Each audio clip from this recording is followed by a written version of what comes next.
Tennessee.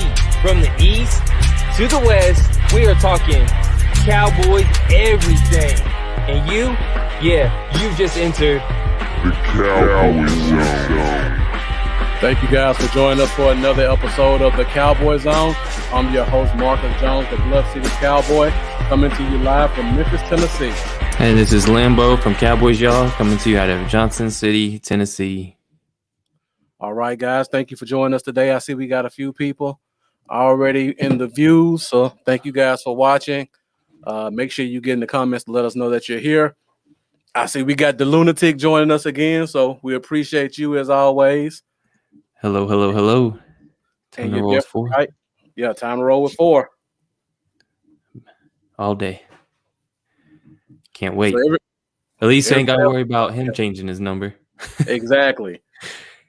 And we can actually start with that Lambo. I forgot about that. That's some recent news. I don't know. I know some people don't mind it. Some people like it. It kind of pisses me off. I don't like. I'm stubborn. Like, I'm a little old school in my ways. Like, I don't know, man. It just differentiates the NFL from college ball to me and high school ball. I don't like change. I don't like change. No, but you sound like an old man right now. I also don't like spending hundreds of dollars on my favorite players' jerseys and then seeing them possibly switch. And then I agree with you with. Like, I don't want to wear. Zeke comes out with 15, Jalen comes out with 9, and all these people come out with these different numbers. Man, I'm just one of those people. I don't like to wear the old jersey. Like, just like when, just for example, if I would have got a Tony Pollard rookie jersey when he was 36, I wouldn't even have wanted to wear it once he switched to 20. I'd be like, it doesn't ruin the jersey for me. I can't wear it now. I don't know. All right, let's do a few of these shout-outs before we get started. Mendoza, thank you for joining. I know we got a couple other podcasts going on right now, so we appreciate you sticking your head in and checking out the Cowboys Zone for a few minutes. Shane Odom, as always, thank you for locking in with us. Michael Bohannon, you said it's been a minute, but whenever you come back to the Cowboys Zone, it's always like coming home. So thank you for joining us tonight. As always, Lamar, thank you for joining us. And Dallas Pepper Sr.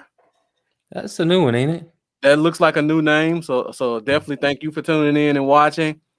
Make sure you like this. Make sure you share it. Make sure you subscribe to our YouTube channels as well, Dallas Peppers, if you haven't already. Great first name. Right. I'm Bluff City Cowboys and Lambo is Cowboys, y'all, on YouTube. Make sure you subscribe. Please subscribe, guys, on YouTube. That means a ton to us, for real. That's major, yeah. Don't cost nothing. Just helps us out just to have that subscriber. Yep, even if you don't use it again, just having you there. Yeah, Shane. Like Shane said, that's the reason why he wears the Legends jerseys. If man, I don't know. I'm about to be going back to that route. I'm just, instead of buying new jerseys every year like I do, especially CeeDee Lamb switches after my 88, my sacred 88 jersey. Like I'm like a huge 88 guy. Yeah. So that meant a lot getting that jersey. If he switches, I'll be so bummed, man. I don't think he will, but yeah, I need to catch up on my Legends jerseys anyways. Yeah. Maybe I'll go that route. All right, Jack and Angie 13 watching from Twitter.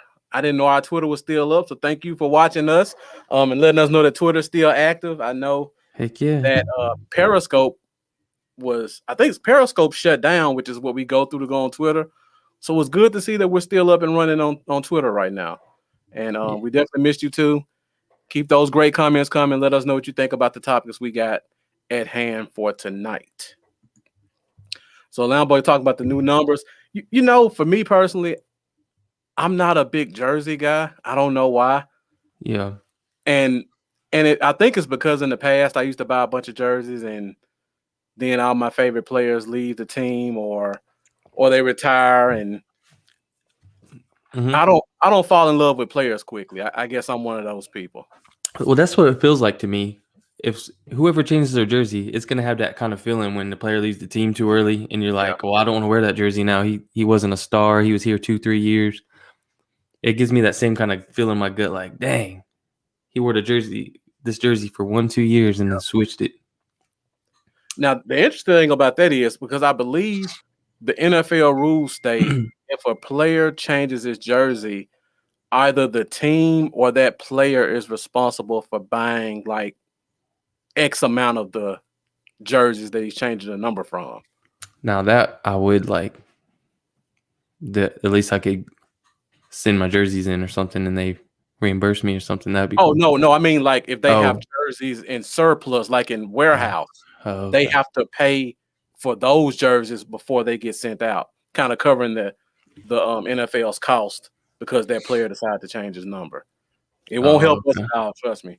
It's weird, man. I can't see like I don't like seeing a big dude with a little number. It's so weird to me. Like I don't know. I've never been a fan of it. Then you start seeing all kinds of weird stuff, man. All kinds of weird numbers. It just looks so strange on certain guys. Yeah, Taiwan, thank you for joining us, man. But- I see you've been on the road quite a bit, so thank you for tuning in between all those vacations you've been taking. And Hey, Dustin, what's up, Taiwan? thank you for joining us as well.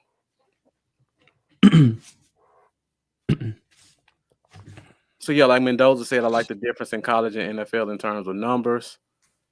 Yeah. So let me ask you this one, Lambo, because we got a couple of players who I think would like to revert back to their college numbers. And for one, let's start with Jalen. I think Jalen's serious about it. Some of them don't seem serious. It's kind of like a fun trend to show out your number. I think Jalen would be one of those that's serious about it. Right. I think he wore 9 in high school as well. And of course he wore it in college. And the reason he picked 54 because it's 5 plus 4. Now the question for you is, do you think Jerry would even allow him to change his number? To 9? Yeah. Do you think how much say do you think Jerry has in a player like Jalen's number? I think he's got final say. Yeah, I mean, he pretty much made CeeDee Lamb take 88. We all know that. I don't believe that BS story. Like, I don't. Jerry loves Romo. Mm-hmm. And I'm not saying it should never be used again because, I mean, obviously we see lots of great numbers recycled like 54 and 94 and 21 and 88. I mean, outside of 12, 8, and that's about it, really. So you think it's more to keep Romo's number sacred than I think that when he gives out the 9, he wants it to be to a cornerstone type guy. Okay. I think it'll come down to that. And I don't know. I feel like if you're going to wear the 9, you need to have that high pedigree. So you think it's reserved only for a quarterback then? That I'm not sure of. Okay. To me, though, it's going to be weird for me to get used to that. If the next person to wear it's not a quarterback, I think that is weird. Yeah. Jeff, thank you for joining us as always. Taiwan, you must be looking at my notes because that's the next number I was going to. I hate that. Number 2. You know who wore number 2 in college, right? CeeDee Lamb. You don't even know how pissed I done bought my kids CeeDee Lamb jerseys. I bought me a CeeDee Lamb jersey. I'm a diehard 88 fan since Michael Irvin, my favorite player. Dez is one of my favorite players ever. You know, I was on Drew Pearson's show. I love Drew Pearson. I'm just a big fan of the whole 88 thing. I will be mad. I will be so mad. Now with that situation, you know Jerry has total say in that one. Yeah. Unless we draft the offensive player that would be worthy of the number and he can re-up on the that'd be so weird. And we can talk about that in a few minutes. I don't think CeeDee Lamb would want to bring that kind of, I don't know. To me, in a way, that would come off as kind of like a little bit of a disrespect towards the number itself and the history behind it. If he was to flip like that 1 year in on the number, I don't know. That's just me. But this is the first time players ever be able to wear their college numbers in single digits. I wouldn't see it as a disrespect. I would see it as more of, this may have been a number he wore since Pop Warner, and now he gets a chance to wear it in the league, and it may have a significance to him. Yeah. I wouldn't see it as a disrespect if he went to 2. I think Jerry would let it happen, but we can see a Diggs in 7. I would like that more than the number he's wearing now. So speaking of 2, There's a college corner wearing number 2 right now, and he's been projected to the Cowboys. You think they will reserve the number for Surtain if he would have come here? That's a good point.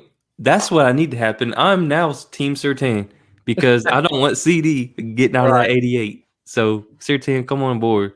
Take that number 2. So out of months of people trying to convince Lambeau of going to Team Surtain, it took a number to get him to switch. Yep. So congrats NFL. You just made Lambeau a believer.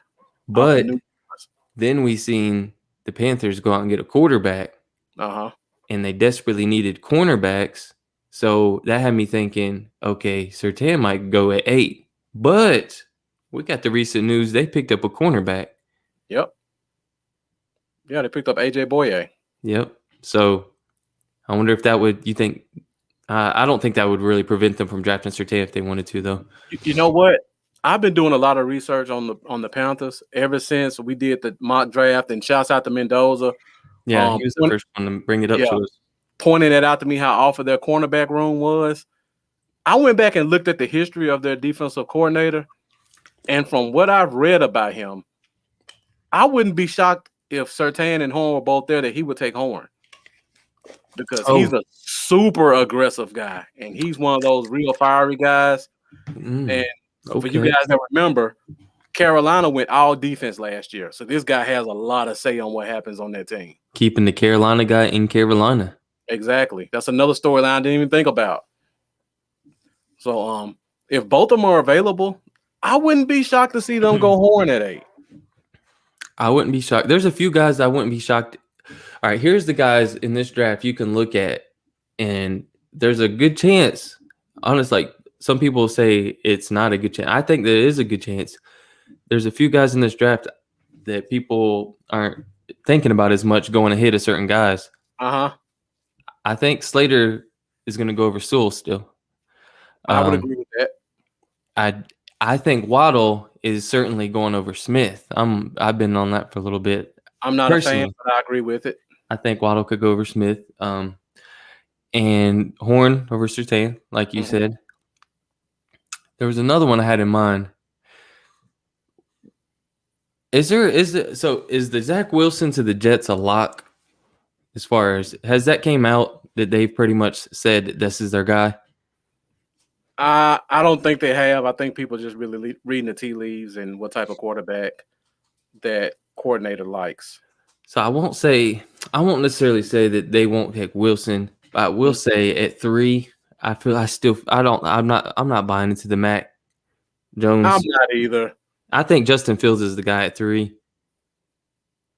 Personally, it could be Trey Lance, could be Mac Jones, but I feel like just Justin Fields. Some people have Justin Fields going as like the 4th or 5th quarterback, and I don't think that's going to happen.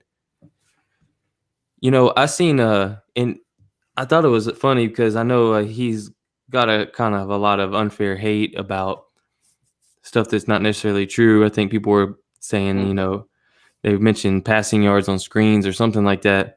And then the stat was put out 12 hours ago. Dwayne Haskins in 2018 alone had 664 passing yards on just screens. Justin Fields' entire career, he's only had 206 of his passing yards on screens. So anything saying that, that it's a ton of yard after catch type stuff isn't true. And then here's the funny thing. Trevor Lawrence last year had 701 yards just last year off of screen passes. Yeah. But Fields is getting looked at like he's that guy. Right. It's kind of funny. That's the narrative they like to preach. I mean, there's a lot of reasons they would do that. I don't want to get into them. But people have their preferences when it comes to draft time. Lambo, let's get back in these comments for a minute because I see I'm kind of getting behind. All right. We get some good comments, guys. Thank you. If everybody please do hit that share button. Share if you care. Thank you. All right. Mendoza says Gallup gonna ask for Dak number. I saw the Instagram post that he made. I think they were joking about it. Oh, yeah. When he made the post with him and the number 4. Yep. And Shane says, sorry, Gallup, ain't happening. Not happening. Only way I can see CD change his number is if Dez signed. Even if Dez came back, he's not getting 80 back, guys. Sorry. That is CD Lamb's number officially. Yeah, unfortunately, as much as I love Dez, I would say there's a 0% chance of him returning to the Cowboys ever. Yeah. Unless Dustin Hockett said 4, 7, and 8 are wild cards. DiNucci wore 7 last year, didn't he? I think he's talking about the numbers. I don't even know who wears 8. Nobody wears 8 since Aikman. Yeah. Dustin Hockett says beat right in New York says 95.5%. I mean, I've seen the Jets do a lot of silly stuff with their draft picks. It wouldn't be surprising, but I just don't see it. You know. Yeah. Yeah. The Lunatic, just like Prime said, you look good, you play good with your number. Exactly. Feel good, play good. Play good, get paid good. Get paid good, you eat good, live good, die good. Dustin Hockett says he could see plans with the Niners. I agree with that. I think him and Fields both fit that scheme very well. Yeah. So I definitely think that's going to be the move for them. And what Shane, about? Yeah, that's what I was gonna say. Yeah, go ahead, Lambo. No, that's a good question because as anybody that's actually been following our show and watching us and sticking with this since we started this thing knows that our first mock draft, me and Marcus both took Parsons at 10. And outside of the possible outside issues, thought that he'd be a great pick at 10. So still do. Yeah, I still do. But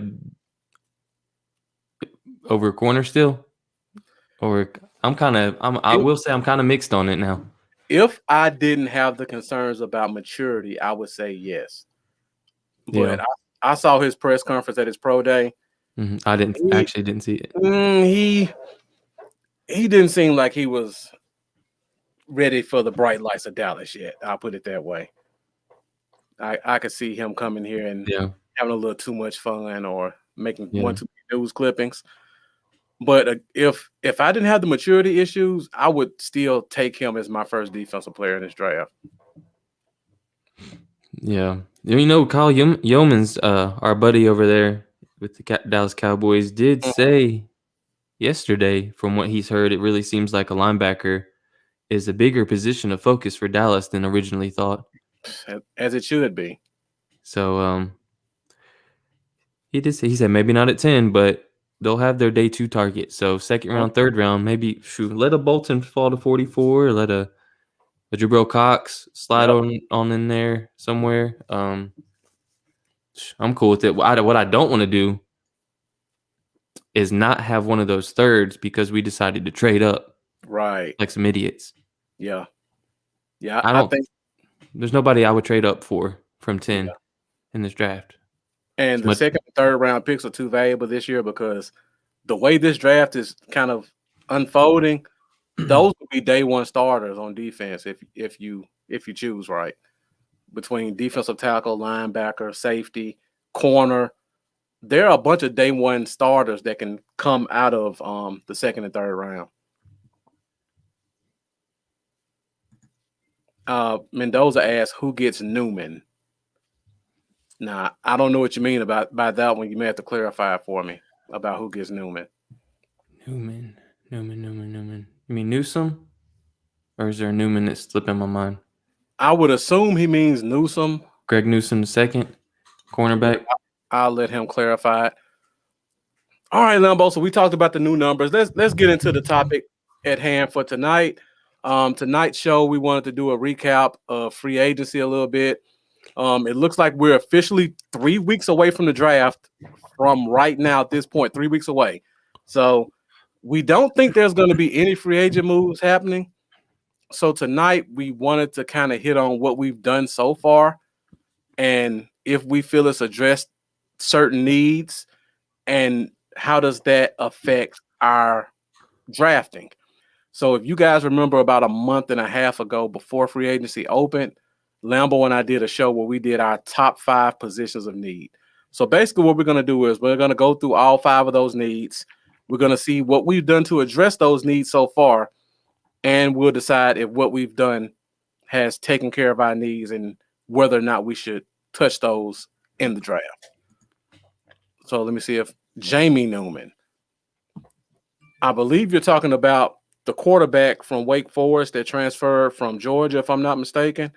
And if that's who you're talking about, I would take him as a day 3 guy. I'm a big fan of Newman. So yeah, Jaquez, thank you for joining us. I know you're doing a lot of stuff with Boss over there. You're putting out some good comments in the Facebook groups. So man, keep up all the good work. Hey, what's up, man? Keep bringing us these comments in here because we've got a knowledgeable group that follow us, and these guys need to see some of the great points that you make as well. This one right here is actually surprising slightly to me because that's my concern. That was my concern with Horn, was him being so grabby on cornerbacks, and if he's going to get a lot of flags thrown at him at the next level. How do you think that transition will go with him? I know Horn. Mm-hmm. Okay, for me, because I watched a lot of Horn. Yeah, there's certain players that I've seen way too much tape on that I shouldn't have. And that's one of them. That's one of them. Now, when I look at Horn in college, his problems are simple. He doesn't trust his feet, and he lets his eyes get him in trouble, which is what most corners do on the college level. That could be fixed. That can easily be fixed. If you put him with the right DB coach who can eliminate some of those false steps that he takes at the line of scrimmage and let him know that he's not the best athlete on the field like he was in college. Because in college, he'll sometimes try to cheat at the line and break on an in route or something like that, and then the guy kind of get behind him. That happened all the time. Anytime I saw him have a guy get behind him, it's because he was trying to cheat the route because he looked at whoever was in front of him, and in his mind, he'd be like, you know what? That's their number one receiver, but I'm way better than him. I try to jump around and get a pick. So for him, his problems are easily fixed. Now, when I look at Surtain, it's perplexing to me because he's so technically sound in what he does. But I see people get behind him all the time. Yeah. And I still don't think that 4.41 is accurate from what I see on tape. I don't either. So I'm sure that he can fix some stuff as well.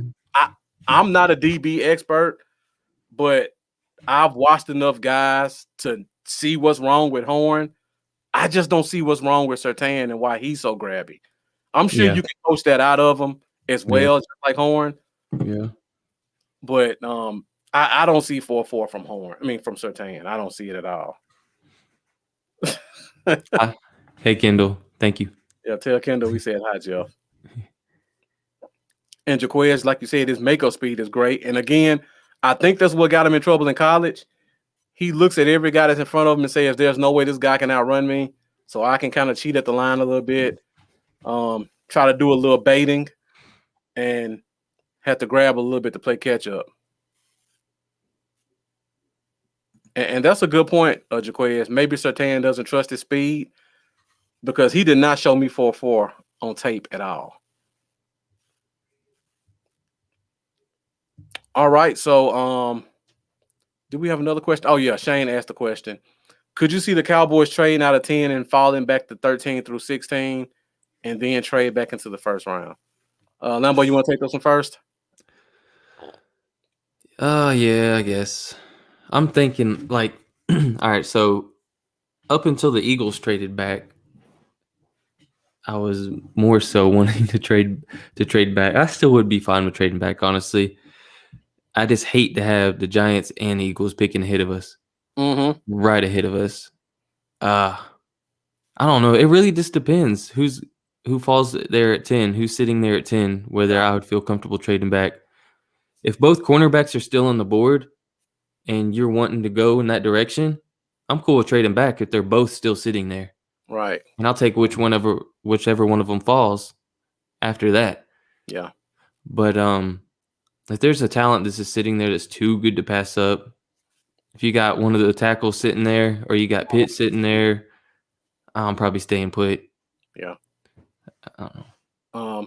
Jaquez pretty much, and let me know if I'm pronouncing your name correctly. Put some phonetics in the comments if it's Jaquez or not. So for me, he pretty much sums it up with what I was about to say. I don't know if Shane saw a post I made on Monday. I actually made the comment on a couple of groups. Let's assume Dallas trades with New England because a quarterback failed or whatever, and Dallas goes from 10 to 15. And then I put a scenario of these are the 14 guys taken in front of them. And of course, I put all the quarterbacks. I put the 2 cornerbacks we like, the tackles we like, the tight end, and Parsons, and the receiver. So in 14 picks, all the guys that we think are the best available are all gone. If you're at 15, where would you go in that scenario, Lambo? And they're all gone. Our 2 corners, the tackles, Corners, the tackles, the tight end, Parsons, all the quarterbacks. Waddle gone, everybody gone. All of them gone. All 14 picks. Oh, everybody we liked. That makes me sick. I would go with Joke. Okay. Now, everybody in the comments put the same thing you put. Everybody said Joker. I saw one person say Darrisaw, which I wouldn't be mad at that either. I don't think he gives you anything at guard, but he could be a tackle of the future, but people don't like using the first round pick on a guy who can't play day one. Jeff says Mo Rig. I saw 1 or 2 people say Mo Rig as well, but the majority of the people said Joker. So to answer your question, your first question, Shane, if you like Joker that much, that's the only way you can trade out of that, because that may be the only player that's available at that point that you could feel comfortable with. Yeah. The second part of his question is, would you trade back into the first round? Lambo answered this question earlier. I'm not giving up my 3rd round pick this year. I'm not giving up my first next year. This draft is not that talented for me to trade back into the first. I don't know about you, Lambo. I mean, people talk about Mo Rig. I don't see him as good enough to where I want to trade next year's first to go get him. No, man. I see people say Nick Bolton. If you want to, same thing. I like Nick Bolton. I'm not giving up next year's first to move back up to get him. Hey, I didn't think Diggs was going to make it out of the first round last year. He was one of the guys. Had Lamb not been there, I actually wouldn't have been mad at if they took him at 17, to be honest. I felt like he more was deserving to go in the 20s. Yeah. But I wouldn't have been mad if he was to pick at 17. Right. I'm with you. He slid to 44. That stuff's going to happen again. Or not to 44. He slid to was it 50? I can't remember. 51, didn't we? I think. Something like 50, that. Yeah. Something like that's going to happen again. There's going to be 2 or 3 guys that we just don't expect to be there at 44 that's going to make it. Right. And just be patient. Let the draft fall to us. And Dallas Pepper says Barmore is not special enough for me to trade into the first round for him. I'm sorry. I can get by with a number of D tackles that'll be available in the 2nd and 3rd. And hope I'm in a spot next year where I can get one of those big D tackles who should probably come off the board top 20, top 25 next year. I might be in the minority on this one. I don't see special when I see Barmore. I see a guy who is basically a 3-tech. He plays like a 3-tech at nose because they're so far ahead in most games. The only thing he has to do is pass rush. And I think people see that and they're like, oh, he's so explosive. Well, when you don't have to worry about the other team running the ball, you can go hair on fire to the quarterback every snap. When I watch them in close games or games that are early on, I don't see special defensive tackle from him. Yeah. I mean, I'd be fine waiting and getting a Shelvin, McNeil, Tufalele. That's my number one DT. Is it? Yeah, that's you. Did I say his name right? Is it Tufalele? Tufele. I made that noise because I saw Dallas Pepper's next comment, and you know how I feel about this guy. No. I don't care if it's Phillips or the other one. I wouldn't trade back into the first for him. I mean, if Phillips was there in the second, I'd take him. I wouldn't even touch Rousseau in the second. And what's going to get really annoying and scary leading up to the draft is at some point we're going to start hearing a ton of talk about Dallas going edge at 10. Mm-hmm. Just prepare for it because it's going to make you a little sick to your stomach. They're already having whispers about Kwity Paye to Dallas, which is something I said in August. I actually like Kwity Paye a lot. I don't think he's a 4-3 defensive end. Yeah. I think he's a stand-up 3-4 linebacker. Better than Rousseau.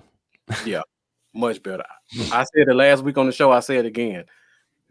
No matter what round we're in, if you give me Carlos Basham or Greg Rousseau, I take Carlos Basham every time. First, second, third round. If Rousseau is there and Basham's there, I'm taking Basham. And most people don't even know who Basham is, so they would definitely say Basham would be a horrible pick in the first. That's how I feel about Rousseau in the first. And Jaquez, I agree with you 100%. Phillips is definitely better than Rousseau. I'll break my TV if we draft a defensive end at 10. Yeah. I'm pretty sure I said that exact same word for word sentence. Like you did. I remember you saying that. I said I'll break my TV if we draft. That's funny. Yeah, Mendoza made a great point about them taking Barmer off the field on rundowns. I didn't watch Alabama enough to pay attention to that because honestly, most games they were up 20 points in the first quarter, so they didn't have that many rundowns to really pay attention to. I don't even know how this topic got started, but we've been going like 20 minutes and still haven't gotten to the main point of the night. So guys, great comments. You know, I'm mad at that. All right, so we did the mock draft with we did the viewers mock draft like 2 weeks ago, I think it was. The one where Sewell fell to 10. Mm-hmm. And it was funny because it's like within a week after that, I was seeing an article come out that there's always a possibility he might be there, slide at 10. It was kind of just weird. But anyways, after that, offline, with nobody watching, just me and Marcus alone talking, we decided to do one more draft together. Mm-hmm. And we loved the way it turned out. There was a guy that stood out to me that I didn't know much about that you brought to my attention with our 4th round pick, Walker Little. Yeah. And he's not so little, by the way. Tackle from Stanford. Big old tackle. I'm starting to see, ever since, like, I hadn't seen much on him at all until you introduced me to him when we was discussing him that night. Now I'm seeing that name pop up as a sleeper on. So, yep. This is an interesting name to check out. Yeah. I don't want to toot our horn because there's a lot of great guys out there, but this is the reason why you guys are great at what you do, because you watch guys like us and West Coast and Boss and Star Gang and J Tuck and all these other guys. I don't want to start naming names. Scott could talk all night because I watch everybody's stuff. We'll be going on. Right. Big Game James, Skywalker, guys that I watch pretty much every day. The stuff that you see in the media right now, we've been talking about it since September and October. Yeah, this is see what happens is all these guys on these mainstream networks and stuff, they post clickbait. A lot of it's clickbait too. They just whatever gets fans' reactions, whatever. You wonder why you go in these Cowboys groups and you see so much people arguing about the most dumb conversations you could ever think of. And it's because the stuff that the people they're listening to and watching is just feeding them these talking points just to keep arguments going and debates and whatever will get them another view, another click, another share. And most of it's just nonsense and BS. Yeah. You follow the real underground dudes that have been diehard Cowboys fans since they was little, and they're going to tell you the truth about what's going on. Dustin Hocken makes a great point about Walker Little. He does have some health problems. He only played really half a year of football because he played 1 year, he got hurt the next year, and then he sat out in 2020. But he has what you want for a left tackle. So I wouldn't take him in the first. I would probably hesitate on taking him in the second. But if you want a left tackle of the future and you don't mind using a third round pick on a guy who may sit on the bench for a year or two, and when Tyron hangs it up, if he's healthy, he's plug and play. That's why I look at Walker Little at right there. So yeah, and another guy before we go into the topics that we have at hand, I see the guy from Kentucky starting to pop up. Davis, the linebacker. Jamin or Jam. I still don't know how to say his first name. Is it Jamin? I think it's Jamin Davis. Yeah, Jamin. Yeah, good player. I mean, I'm not putting him in the first. Yeah, first is just a little too rich. Yeah, good athlete for sure, but he's a little late to react often as well. Yes, and that's in not the run first game. round. Yeah, that's not first round pedigree for a linebacker. Oh, he's awesome in pass coverage. So awesome. If he's there at 44, I ain't mad at that. Okay. I wouldn't be mad at it either, but I still have him as a. If anybody has Barrett Browning as a third rounder, this guy needs to be Robert Browning. Him, Browning, and the kid from LSU are right there in the same stratosphere, in my opinion. I couldn't justify taking one over the other.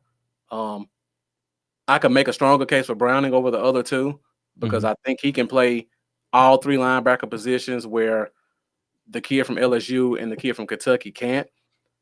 But if we're just talking straight wheel linebacker guys, they're all in that same mid to late second, early third spot. But people are talking about first round. And for you guys that follow us and you know what the combine is about, there's not a huge difference between a 4.4 and a 4.5, especially at linebacker, where most of it's going to be short area quickness and quick burst. He's never going to use that 4.4 on the field. But a guy like Barron Browning, I got to make my Barron Browning campaign. When you got a guy like that who has a 6'7" short shuttle, that's better than most corners and receivers. That's what you look for in a linebacker. I could care less about that 4.4. I'd rather have Browning running a 4.5-1 with that great short shuttle than have a guy who runs a 4.4 and on tape he looks afraid to take a tackler head on, take on the guy head on. Yeah. Eric Berger, thank you for joining us. This is going back to the beginning of the show, but go ahead. Just real briefly, because I was looking at the what the number changes would be. We ain't got to worry about single digit defensive linemen, so at least there is that. Yeah, somebody made a comment about that. I don't want to see a fat guy winning a single digit. Who is that? So the defensive lineman is going to be 50 through 79, 90 through 99 is what I'm reading. Okay. Which I'm pretty sure is already a thing. So they're already what they go by for DL. So, and then offensive line 50 through 79. So nothing too crazy. You can see no 80s on the O line, D line, no singles. So looks like just skill positions really get that extra flexibility. Yeah. Dustin Hocken makes a pretty good point about Davis. I don't think his D-line was awful, but I wouldn't put them as elite. But when I watch him play too much, I see a lot of letting the guy kind of run past him and then tackle, or him being kind of the last guy on the pile. It felt real Jalen-ish to me, except he's much better in pass coverage. Eric Berger, we're trying to get there. That's actually the talking point of this show. We're trying to get there, Eric. All right, now, but let's go ahead and get into it. Yeah. We're at 40 minutes. Let's kick it off with our first storyline. Storylines. All right, so we haven't done this in a while because there hasn't been a lot of stories. Oh shoot, I hit the wrong button. But yeah, we haven't really talked about this in a while because it's been a lot of just filler stuff. But this is something that's relevant to the team specifically and not like specific players. And there's talk that the Cowboys and the Patriots are both considering moving up to 4. For what reason, we don't know. And the story's starting to get some legs. I heard people on 103.5 The Fan talking about it. A bunch of major broadcasters talking about it. Lambo, does this story have legs for you? For the Patriots, it does. That makes more sense to me. For a quarterback, obviously. Although I feel like Belichick's the kind of guy that's going to sit where he's at. I agree. And somebody's going to fall to him, and we're going to say, how did he fall to Belichick? And he's going to have another franchise run. Great franchise run. Yeah. I think it's smoke, man. Like, all right, think about Jerry. When he wants something to be talked about, he gets it out there. No issues. He slides it out the back door on a little card. I don't know what he does, but it blows up in the media instantly. And if he don't want something to get out, it's not getting out. Just like you think, if there's somebody that the Cowboys really want and they got eyes on them and they're thinking about, they like him to the point where they're willing to trade up for him. They're not going to say nothing. It's not leaving their little office with the Joneses and McClay. It is not going nowhere. It probably ain't even going to half the 75% of the staff. Morris Claiborne, not one person knew anything about that. That shocked us all. They didn't about talk a to him. trade up or the team looking at them. Nothing. If something like that's on the Cowboys' radar, they are not going to talk about it. When the team traded back and their target was Travis Frederick, nobody knew they wanted Travis Frederick. Not a clue in the world. Everybody was shocked. Like, they're not going to. Jerry, so first of all, it came out before that even came out that he was infatuated with Pitts. Mm-hmm. And then the trade stuff came out. That is not a coincidence. It is smoke. Mm-hmm. As much as we watch the draft, I can't think of a single player in the first round that we've taken where Jerry came out and said, I'm infatuated with this guy. Like, can you think of one in the past 10 years? Nobody. Yeah, no. Who's going to come out and legit be like, I love this guy? Man, like, I mean, if you loved him that much, you're not going to tell the entire league that. I take that back. There's only one player that I remember Jerry pre-draft saying that I love. And that was Johnny Manziel. I knew it. Only one. I knew it. I saw you about to say it. So that's, like you said, that's 100% smoke. Yeah, I agree. Yeah, Dustin Hockett, great point. Atlanta's kind of in nowhere land. I don't think they want to take a quarterback right now because they see the quarterbacks are kind of weak this year, and Matt Ryan has like a $70 million dead cap hit if they trade him or cut him. So he's pretty much there for 2 more years. So I don't think they want to take a quarterback, and they're kind of looking at the first 3 picks are going to be pretty much quarterbacks, and their spot is where whoever wants the number 4 quarterback can get them. And I just think they're putting our names in there, like every team does for every player, every trade, every guy that got cut.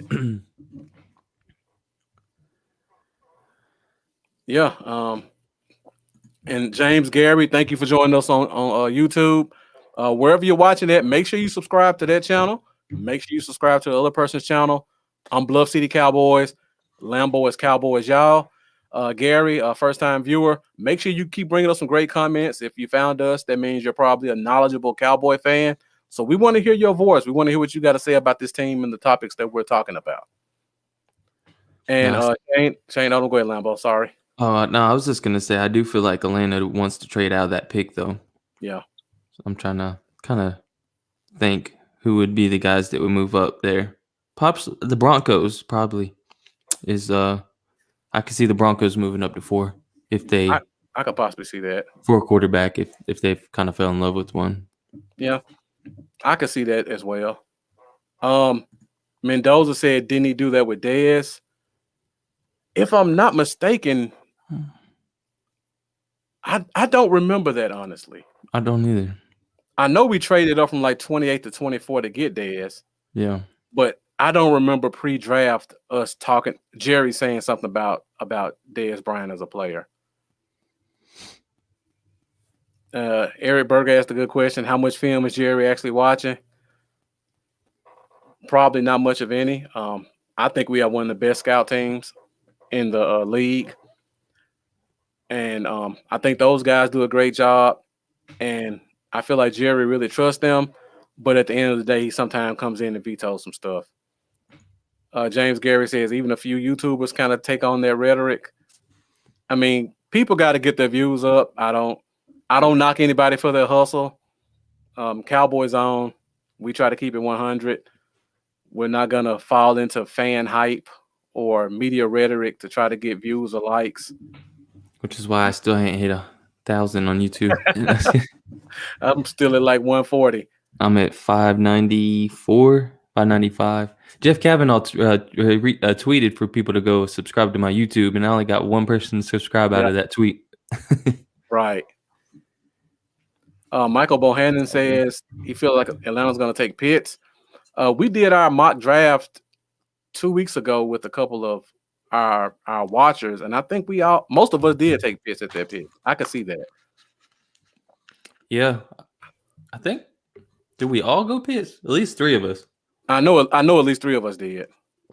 Yeah, Dez was the Tebow draft. I remember that. I'm starting to rethink that though. I feel like we'll see. We might see a tackle go at 4 if they stay. You know what? But their tackles are both first round picks, and the oldest one is 27. And they're not bad tackles. Like Jake Matthews and Caleb McGarry, I believe. Those are solid tackles. Yeah. Maybe guard because they just lost. They want to get Slater and pencil him in at guard for the time.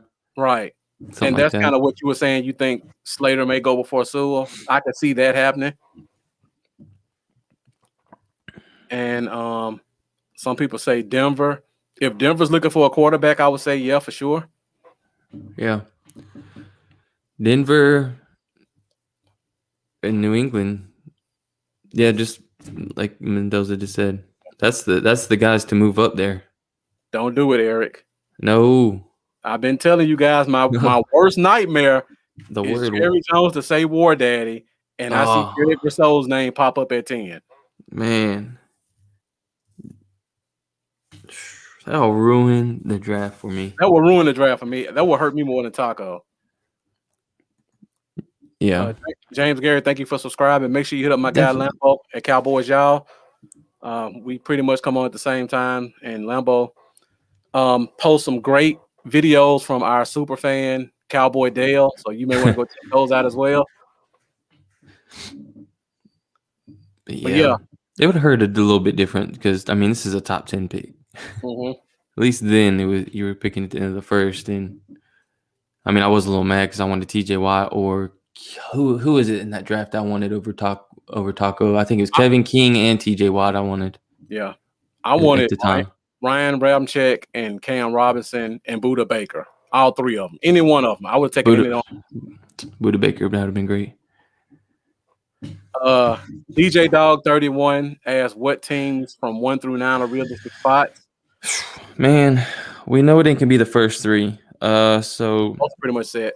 Atlanta at 4 is realistic. Cincinnati at 5 is realistic. Yeah. Shit. I mean, well, probably not the Dolphins, but it could happen. But if you look at Pitts as an offensive weapon and not just a tight end, then it could. Any team could pretty much be open to him. Detroit at 7. Who did they got? They traded away Hawkinson, right? No, they still have Hawkinson. They still have Hawkinson. Tight end, from 2018. Lions love a weapon though, so I mean, and this guy can be lined up out wide and everywhere. Yeah, man. Honestly, all up and down. If you right after starting at pick 4 all the way up to us, I wouldn't be surprised if he went at any of those picks. Yeah. Now, if I was just really like in my analysis of teams, I would probably eliminate Cincinnati because I feel like O-line with their quarterback is way Uh-huh. important. You can't have your quarterback miss the whole season his rookie year and talk about not drafting the offensive lineman. Yeah, That's yeah. you're right, man. You're absolutely right. And their biggest needs are O-line, which is definitely they're going to be the best O-lineman in the draft in their eyes will be sitting there. Uh-huh. Edge, it's too early for edge. That ain't going to happen. Yep. Wide receiver and tight end. So, I mean, it's got to be one of those tackles, or it's going to be Chase. Yeah. Reuniting with Burrow. Cincinnati, I would say, is probably the one team in the top 9 who I would kind of scratch off. Probably Denver, because they have 2 athletic tight ends, and they may not like their quarterback. They need to make some replacements on defense. That's kind of the first spot where you can look at defense in this draft. Other than those 2 teams, everybody else is wide open, 3 through 9. DJ Dog, good question. Jamar Chase. It depends on your board, honestly. But yeah, I had Chase and you had. I had Slater. Slater. I had Slater. You had Slater and I had Chase.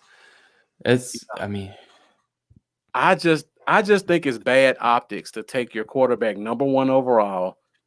Gets hurt, and their starting right guard is Xavier Su'a-Filo, who couldn't start on his team. He can beat out Connor Williams, and that's their starting right guard. That's true. I think you have to solidify that spot just for optics.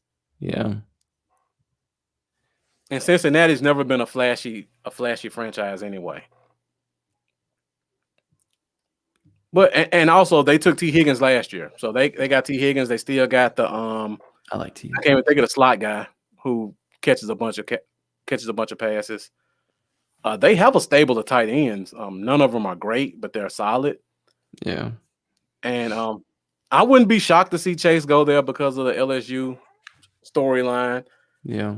But I just can't see a team not solidifying the offensive line. And thank you, James. I appreciate that. You can find it. It's actually youtube.com/Cowboys, y'all. Will take you directly to my YouTube. All right, Lambo, we're at 53 minutes and Yeah. we haven't touched a single topic that we want to touch tonight. So again, guys, thank you for these great comments. You guys have been fueling the show in a way you haven't before in the past. So well, we did touch on the trading up to 4 smoke. Mm-hmm.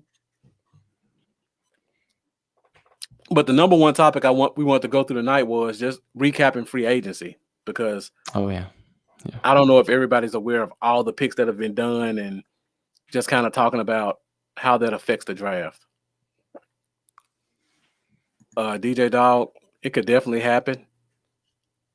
You never know. 5 quarterbacks is a possibility. But we'll just see how the draft pans out. All right, so let me pull this up really quick. And guys, thank you, everybody who's still here, for continuing to watch. We're going to stay with you guys probably another 30, 45 minutes or so. Try to quickly go through free agency as it is so far. So make sure you guys like this. Make sure you guys share it. Share it to your personal page. Share it to your favorite page. Like Lambo said, sharing is caring. Let us know that you support us by not only leaving these great comments, but by also sharing this broadcast to your favorite Cowboys Facebook group. So, Lambo, let's get into it real quick. Touch on a couple of these positions. So I'll go back to the board that we did a couple of weeks ago, where we kind of put our top 5 needs, and we'll kind of briefly go through what we've done at those positions. All right, so we'll start with your board first. Top 5 positions of need.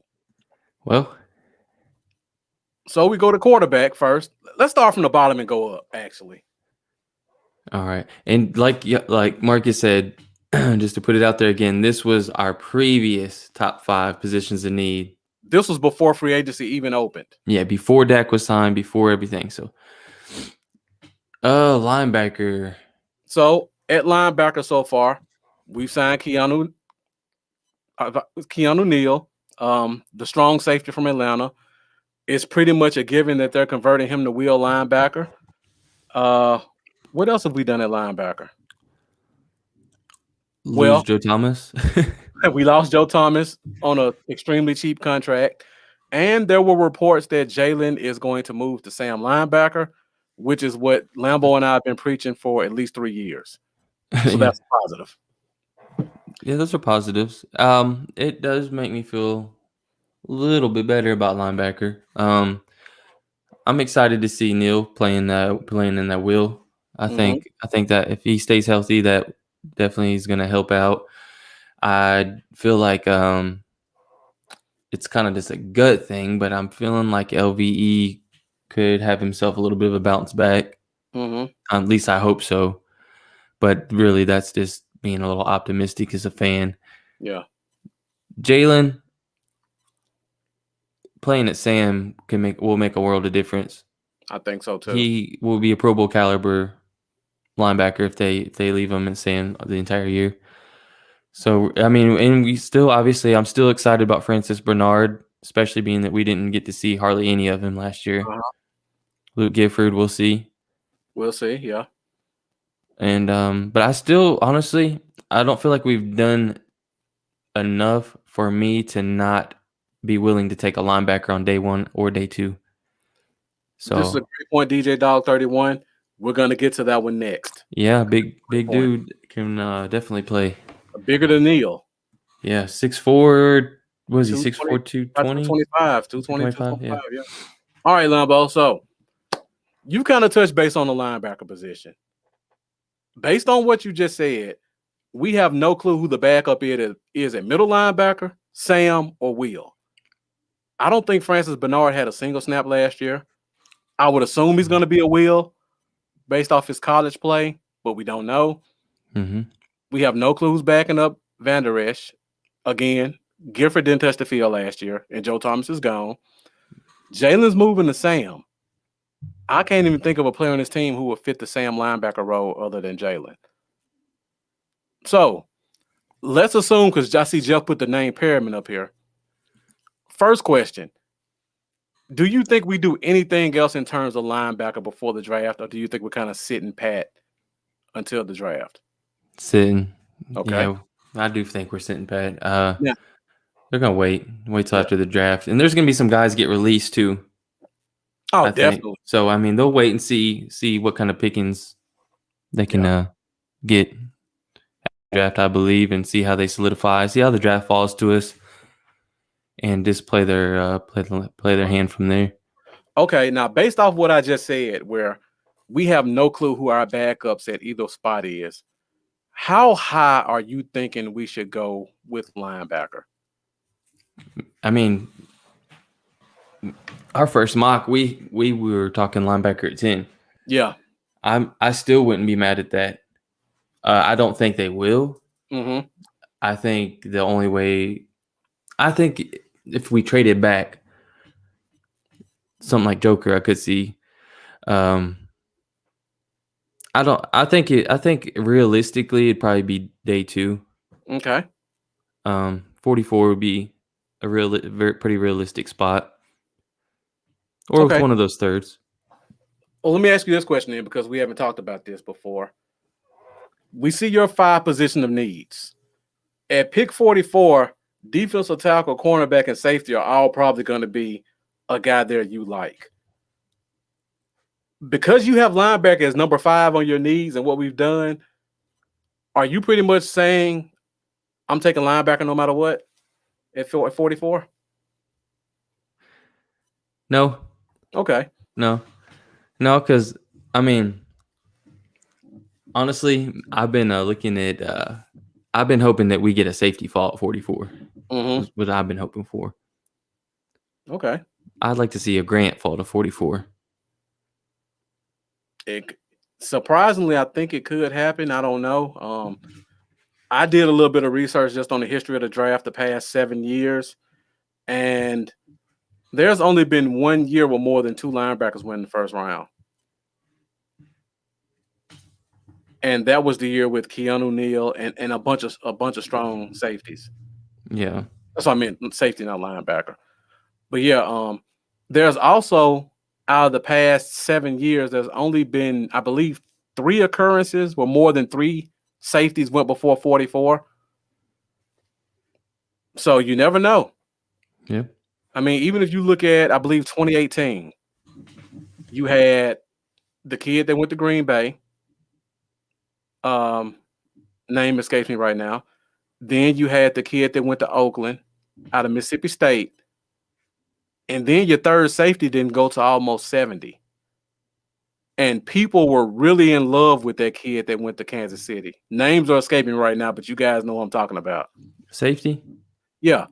The safety that went to Kansas City that we all wanted to take over Tristan Hill. Oh, Juan Thornhill. Juan Thornhill, right. Juan Yeah. Thornhill didn't go until like 60 that draft. Yeah. That was the third safety taken off the board. And people were in love with him. Oh, still mad we passed on him. I wanted Juan So Thornhill. it's not impossible to think that the third safety won't be there at 44. Yeah. It's not. Draft history suggests that it's not impossible to think. And Jeff made a great point. Us not signing Wright pretty much signifies there won't be a linebacker in free agency. If KJ Wright really wants to come here and we don't address safety in the draft, he'll be able to come back and they'll knock $1.5 million off of whatever he wanted. Yeah. You know, the fact that they only wanted him on a 1 year and he wanted a multi-year, it tells me that the buzz and story going around of them being very interested in linebacker early in this draft is true. Because why else would they only have wanted him for 1 year? Because Right. they plan on bringing a young guy in here who's going to take over a year from now. Yep. So I think we're going to see a linebacker early in this draft. Yeah. And I see we got some more great comments. DJ Dog talking about Browning or Davis or 2 guys that can run and hit. Again, like Lambo said, it depends on who else is on the board. I'm kind of with him on safety as well. Mendoza, of course, singing my song with Brown or Tufele. It would be really hard for me to pass up on either one of them at 44. And I think history suggests that both of them will be there because I think I'm the only person in the world other than Mendoza who thinks Tufele is a top 50 player. And thanks for correction. It is Juan Thornhill and Mendoza with Darnell Savage. And Dallas Peppers brings up Jamar Johnson, an interesting name. This is one of those guys I think the mainstream media just kind of caught on to, and now everybody's kind of hyping him up as this is the next great player. He's a 3rd round guy. That's not a negative thing. That's not a bad. I'm not talking negative about him. He's a 3rd round guy. I don't see him magically jumping up to the top 44 from what I've seen. Great Ohio State game. Yeah, good instincts. Expect him to go in somewhere in the top 90-ish. 60 to 90, yeah. I can see him anywhere in between there. 5th, 6th safety off the board. Jack Meeker says he loves Washington, but not at 44. Of course, another one of those things where I'm a huge fan of a guy I don't think anybody else really is. I like Washington in the 3rd. Let me look at where the safety from Tampa Bay went last year. Because I would compare Washington to him. I'll go back a little. I don't want to take up time, leave a lot of blank space in the show. Mark Lamar, honestly, I do think with what we have now, they could be average this year, and that's not necessarily just because of the roster itself. And I don't know if I'm thinking defense. You might be talking about the team as a whole. If you're talking about the team as a whole, most definitely, because we got our quarterback back, our O-line's back. Yeah, definitely. If you're talking about defense, I still say yeah, even before the draft. Main reason, because the Mike Nolan experiment was a disaster, and the defense was average before Mike Nolan. I feel like a lot of last year could be contributed to his presence in that scheme and everything going on. So, yep. And Antoine Winfield last year went at 45, and I believe he was maybe the fourth safety taken, third. I think he may have gone before Grant Delpit, which everybody swore up and down would be a first round pick last year. Just remember, guys, let's take the blinders off. This isn't the first draft ever. Every year they hype these guys up. And there isn't a person in the comments right now who can't tell me people weren't saying Grant Delpit was going to be a top 20 pick last year. Everybody. And Everybody thought that. I liked McKinney a ton, and I liked Winfield. I did like Delpit, but I was scared of him, and I said I didn't think I would want to draft him in the first because it just concerned me with his. I feel like he was going to be an injury bug guy. Right. And Grant Delpit was a guy everybody said would go top 20. He went 44 last year. Yeah. So again, it's not out of the realm to think a safety that we really like will fall to 44. Yeah. Richie Grant is not a pipe dream. I just want to put that out there. No, not at all. Not at all, because safeties fall in drafts. And like Jeff says, Mox have been putting Johnson in the third. I like Johnson. Nothing special. I think he's a good, solid safety. I think he's a third round guy. Let me see what else we got in here. I would take Morig at 44 as well. Yeah. Jack Meek, I love Asante Samuel Jr. He's my third corner. I like him as well. I've been saying it since October. I have him over Farley. I like the traits, but Samuel's ability to mirror receivers. Just watch the feet and the hips. That's all I gotta say. I love Samuel. I have him ahead of Farley as well. I was talking to someone about that last week. What's her name on Twitter? She talks with everybody, Star Boys and all them. Mm-hmm. Too much camber. I was telling her I had him ahead of Farley. Yeah, I actually had him ahead of. She gave me a little bit of crap because I guess she's a big Molden girl, and I have him ahead of Molden as well. And she said, "No, that's a mistake." Samuel's still my number 3. Yeah, Samuel's definitely up there. I think I had him right after Newsom, but I don't know. That could change. I had him at 4, I think. To be honest, if he was 6'1", he'd be my number 1 corner. That's how much I like Samuel. You ain't lying, man. If he is 6'1", we'd be having a different talk about this first round. Yeah, and it wouldn't be just because of the name. The tape shows it too. Yeah. If he was the same player he was now at 6'1", he'd be my number 1 corner.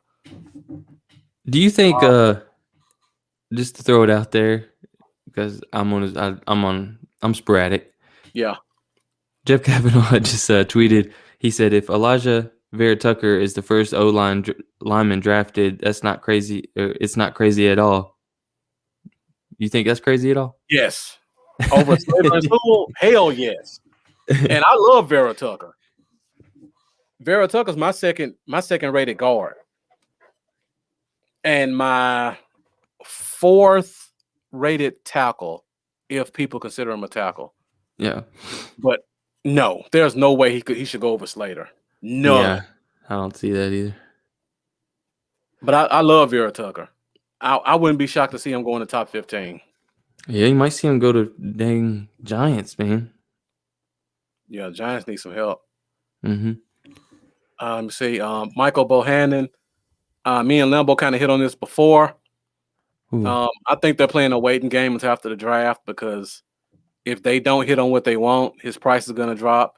And if they do hit on what they want, his price is really going to drop if he wants to come here. So I could see him getting that 2-year deal, but only after the draft. Mendoza has him at cornerback 5. I mean, that's debatable. It just depends on what you like. And you're a Florida State fan, so to hear you say that is really surprising. Shane Odom. Actually, Thaddeus Moss was in last year's draft and he went undrafted. And I believe he went to Washington and he didn't get out of training camp. Yeah, he went undrafted last year, went to Washington, and then he didn't even stay on the team. Right, because we had Ryan on, who's a Washington podcast. He kind of told us he didn't look good in camp. Molden best. You know who I like? Sean Wade. I agree with If that you're too. talking, he can play. If he could play nickel like he did a few years ago, Yeah. very, very well. Yeah. Sean We Wade. I mean, Moden's a good player, but I You Wade. can wait on Wade though a Yeah. little bit. So Yeah, I think so. All right. Lambo, we're at hour 10. Let's go to your number 4 spot safety. We pretty much talked about that quite a bit in our linebacker talk. So at the safety position, we got Keanu Neal, who again, they're gonna play him at linebacker, but you never know. We could see him go back to safety depending on what happens in the draft. We also signed DeMonte Kazee from the Atlanta Falcons. One of those guys who's undersized but a ball hawk. And then we signed Jaron Curse, a super big safety from Minnesota and Detroit. yeah, And we of course did not sign Xavier Woods back. So as of right now, we're penciled in with KZ and Donovan Wilson, and we pretty much don't have a free safety backup. And you would assume that Curse, as of right now, is going to be maybe your swing safety. yeah, depth and special teams. And Depth and special teams, yeah. So, with that being said, Lambo, what do you think about the safety group? Have we done enough to address it before the draft? Well, yeah, to address it before the draft, yes. I probably feel better about the safety position this year right now, even without the draft, than I did last year. So there's that. But enough to warrant not taking a safety day 2. Yeah. Nah, Okay. I'm still cool going safety because you got to look to KZ got what, a 1-year contract? What almost league minimum 1-year contract. Yeah, exactly. So he's not our long-term solution. Right. He may not be this year's solution based off that contract. Yeah, I definitely think safety's going to be day 2 within the day 2 target realm. So I think Curse's contract was in some ways better than the contract KZ signed. from the breakdown of the contract. And Mendoza asked about R2. We assume he's going back to corner, but we don't know for certain. So that's something you got to kind of keep in mind with him. I still think he's a better corner. And Eric Berger says Curse is a box guy. Now, a couple weeks ago, I was chatting it up with my guy, Boss Cowboy, and he gave me a little bit of homework. And he asked me to go and watch some Curse tape and kind of get back to him on what I saw. I was surprised to see that when he was at Minnesota, he played a lot of free and a lot of strong. And in their scheme, they were interchangeable. So one play he'd be at the line, one play he'd be deep, and him and Harrison Smith kind of played a back and forth game when he started. Mm-hmm. And when he didn't start, he played exclusively at the nickel position, which was a huge surprise. And he played well. But they played a zone scheme. So we may see him get some nickel. When he was in Minnesota, they lined him up a lot against the tight ends, kind of in a man zone coverage. So I think we're going to see a little bit of that with him on this team as well. But like you said, Lambo, we haven't really done enough at safety. Mm-hmm. Dustin talks about the health issue. Exactly. I mean, we got him signed, but we could go 2 weeks into camp and have a gaping hole at free. So Lambo, you mentioned day 2 for safety. And we've pretty much just talked about, don't be shocked to see names you like there. So if we're looking at a linebacker you like and a safety you like at 44, which one are you taking? Man. It depends who we're looking at. I'm gonna try to I'm not gonna be biased to one or the other. I'm gonna take whoever is the best of the 2 on the board. Yeah. Oh man, that's tough. It depends. If you're talking one of the top 2 safeties, man, or even number 3, whoever your number 3 safety is, whether it be Grant Washington, Mo Rig. I don't know how you feel about Holland because he's starting to come back up in talks. Yeah, Holland's coming up there. I don't know, man. You know, if Grant's there, I might go Grant. If it's not Grant, then I probably go linebacker. Okay. So Zaven Collins versus Grant. Who are you taking?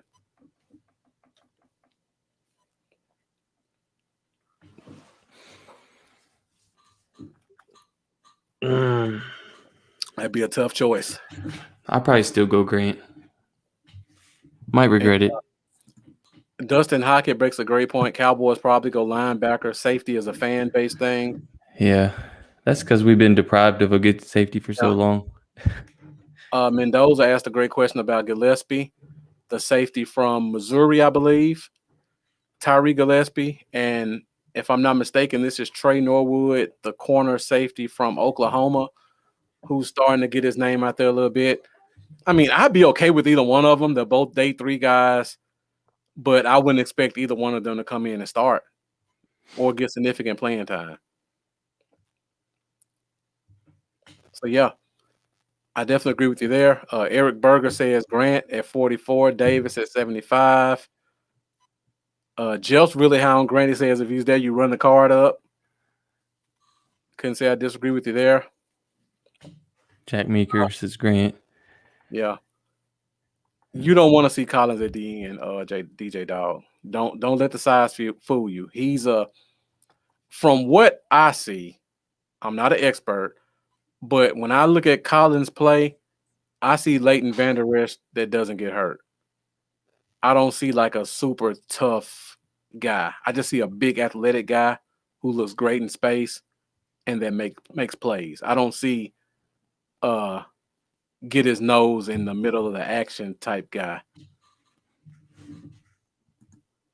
Jack Meeker, I think this is me and you. I have Andre Cisco higher than most people. He's my number 4 safety. I'm still sticking with that, especially for this scheme only. I trust you if you say that because you watch a lot of Clemson. Yeah. No, this is Syracuse. Or not Syracuse. I'm thinking I got my oranges confused. Yeah. Orange instantly popped in my head. Yeah. Yes, you're Syracuse. You're but right. I'll say this: he has to play deep middle. If you play him anything other than deep middle, do not touch him. But if you need a deep middle safety, he may be one of the best in the draft. Because if you watch him anytime at the line of scrimmage, just fast forward through the play. It's not good. Eric Berger says he thinks we're deep at free safety. Oh, Jack Meeker says he's from Syracuse, but yeah. I also like what's the corner's name? Trill. I can't think of his last name. But he's a solid corner, but the corner's just so deep he may go late. All right, so we talked about safety, we talked about linebacker. So Lamba, did you answer the question? Grant and Collins, who are you taking? Okay, you're taking Grant. All right. Shane Odom asked about the special teams. I'm pretty much in love with special teams right now. I mean, we started off, we got our 3 best special team guys back. We got the 2 receivers, and then we got Goodwin. As long as we got Goodwin, I'm straight. Everything else will work itself out. Then you add in Noah Brown if he's healthy, and then the kid Turner, who stepped up last year on special teams. I'm good with that. Then you add in the punter competition we got going on with Nice Wonder and Brian Anger that we just signed. Yeah. And somebody made that point. Yeah. Put that up there. So the punter that we got, correct me if I'm wrong, y'all, but I believe he averaged 46 yards a punt last year. And you know who never averaged 46 yards a punt? I can take a guess. So there's that. I'm shocked he was available. Why was he available? That's a good daggone question. See if I can dig it up. Yeah. So Mendoza putting up a bunch of names to try to trigger me because he knows these are some of my late round guys. If they took Cisco and Ambry for the 2 third picks, how happy would I be? I would be very happy about Cisco. Ambry Thomas, the corner from Michigan, as much as I like Ambry Thomas, I think there'll be some better corners there. My gut is telling me I'm the one on the Debo train. I feel like a Debo might be there. Tyson Campbell may surprise a couple of people and be there in the third, I think. And Jeff makes another point. Sprinkle, the tight end we just picked up, he is known for special teams as well. And while we're on that topic, Sprinkle had one catch last year, folks. He's not preventing us from doing anything we want to do at tight end. No, not at all. There's no guarantee he makes the team. Yeah, he probably won't beat out McKeon. Exactly. Now, while we're still on special teams, I forgot all about this. Brian Anger was that dude in 2012 that got drafted number 70th overall by Jaguars. I remember that. I didn't remember the player, but I remember Jaguars did that. Wow. Yeah, so he averaged 46.4 per punt last year. He down 19 of them inside the 20. Yeah. That's going to be a good battle. It's going to be a good battle. So it helps. Every little thing helps. Definitely. And punter's important. Eric Burker asked, would I take a waiver on Cordero Patterson?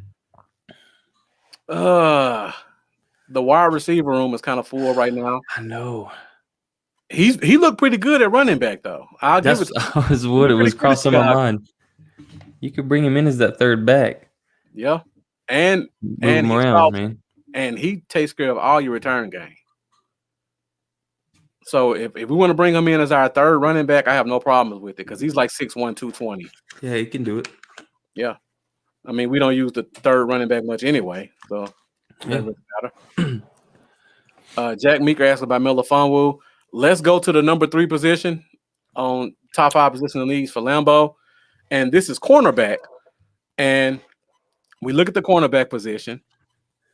We re-signed Jordan Lewis, which a lot of fans were kind of either or on.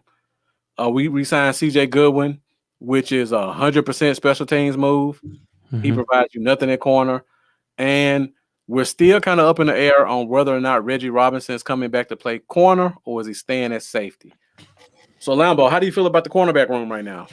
It's pretty full because we also get back the kid who opted out last year as well from Baltimore. Oh, Kennedy? Kennedy, yeah. Yeah. So it's a full room. If we had to line up tomorrow, we have a bunch of guys with some starting experience. Anthony Brown, whether you like him or not, he has at least 2 full seasons of starting experience. Jordan Lewis has at least 1 full season of starting experience. And then Trayvon Diggs is our number 1 guy. And then we got a bunch of guys behind them. So how do you feel about the room? I feel okay about it. At least as far as if we were going into the season, yeah, I'm not gonna lie, I probably wouldn't feel too comfortable about it. Okay. But we're going into the draft. So with what we have going into the draft, I feel pretty good about it. Okay. We could definitely roll them out. We could roll starters out right now. They, like you said, we've got some good starting experience. I still, like we talked about, I'm not so sure how Anthony Brown's going to fit in if we draft a cornerback early with us re-signing Jordan Lewis. Mendoza put the question up I was about to hit. Yep. So, I mean, I feel good about it going into the draft. I wouldn't feel as good about it if we were going into the season with it. But that would be a different story. So, yeah, I think I think cornerbacks happen in day 1 or day 2. Yeah. And there's I'd be extremely surprised if we don't take a cornerback in the first 2 rounds. Honestly. Right. And to answer Mendoza's question, I think if we sign or draft anybody, he's cut. Like $4 million. If we assume we're gonna take a corner high in the draft, Diggs is gonna be number 1. Lewis's contract suggests he's gonna be 2 or 3. If we take a corner high, he's pretty much gonna be plug and play at 2 or 3. You can't pay $4.5 million to your number 4 corner. I just can't see them keeping him. I could see this being one of those draft trades where some team may not have hit on the corner they like, and they just need to put a body out there that has experience. I'm looking at a team like Carolina. What if they don't hit in corner and they're not in love with some of the corners on day 2 or day 3, and they feel like, you know what, we're one corner short, and we got a bunch of young guys. Let's throw a 5th rounder at the Cowboys, see if we can get Anthony Brown. I see something like that happening. Yeah. I think you can get I think he's a tradable piece. You won't get a lot for him, but I think for someone else who would value him as a number 2 corner, I could see them taking a flyer on him. All right. So Jack Meeker asked question Horn at 10. Lambo and I both are high on Horn. Yeah. So sure. But again, I got to give you this scenario because we got to go to the meat of the draft. Horn at 10 means Horn doesn't go to the Eagles, and that's good. Right. So let's assume we don't take a corner in the first round. And now we're at 44. And you got your linebacker, you got your safety, and you got your corner there. Whether it be Eric Stokes or I don't know who your top corners are outside of the top 2. Sante Samuel Jr. I'm taking Samuel if he's there, but you know how the Cowboys are about those size cornerbacks. Yeah. All right, so let's say you take the safety at 2, and then you go to the 3rd round. Okay, then I'm more comfortable with cornerback there. Okay, so if we took the safety in the 2nd round, are you more comfortable with corner over linebacker in the 3rd round? If we didn't take a corner in the 1st? Yeah, I gotta go corner before linebacker. Because I feel like Stokes maybe if he's there. If you go too far down, you're pretty much at the point where who we have is going to be our starters. Yeah, and that goes for both ways probably. Yeah, both ways, cornerback, linebacker. Right. Yeah, and Mendoza talks about double dipping, and while we're at that point, how do you feel about double dipping in this draft, Lambo? Let's say cornerback certainly. You take your corner in the 3rd round, and there's another guy there that you feel comfortable with the 4th round. Would you go 3rd and 4th? Yeah, if there's a Debo or something sitting there. Yeah, certainly, man. I think cornerback's one of the positions that there's a good chance that we might see a double dip on this draft. If I had to guess a position that we're going to double dip on, and there's money on the line, I would say cornerback. If we took Horn or Surtain in the 1st, and I see a Debo in the 3rd, I'm still probably taking him. That's how much I like a Debo. I think he's a starting corner day 1. if we get a full training camp. Yeah, Eric, I agree. I would love to get back in the 2nd or 3rd if we can package some picks together. I don't want all them. I don't want all 10 of them picks, man. I'd like to get rid of a few of those and at least try to get back into the 3rd. Could you imagine getting back into the 3rd and having 3 thirds? That'd be good. Yeah. And Eric Berger brings up a guy, Tay Gowan. He's the corner from UCF who's getting a little bit of hype now. He's a good height, weight, speed guy. I just feel like if you look at tape, there are so many corners who just on tape look better than him. And I feel like that's the type of guy that may get pushed to the 4th. Because, I mean, off the top of my head, I could probably name 15 corners who I think are better than Tay Gowan just off what I've seen. And Jeff says, I was about to say that. Yeah, go ahead. No, I was just about to say that. If you didn't bring it up, I was gonna bring it up. Yeah.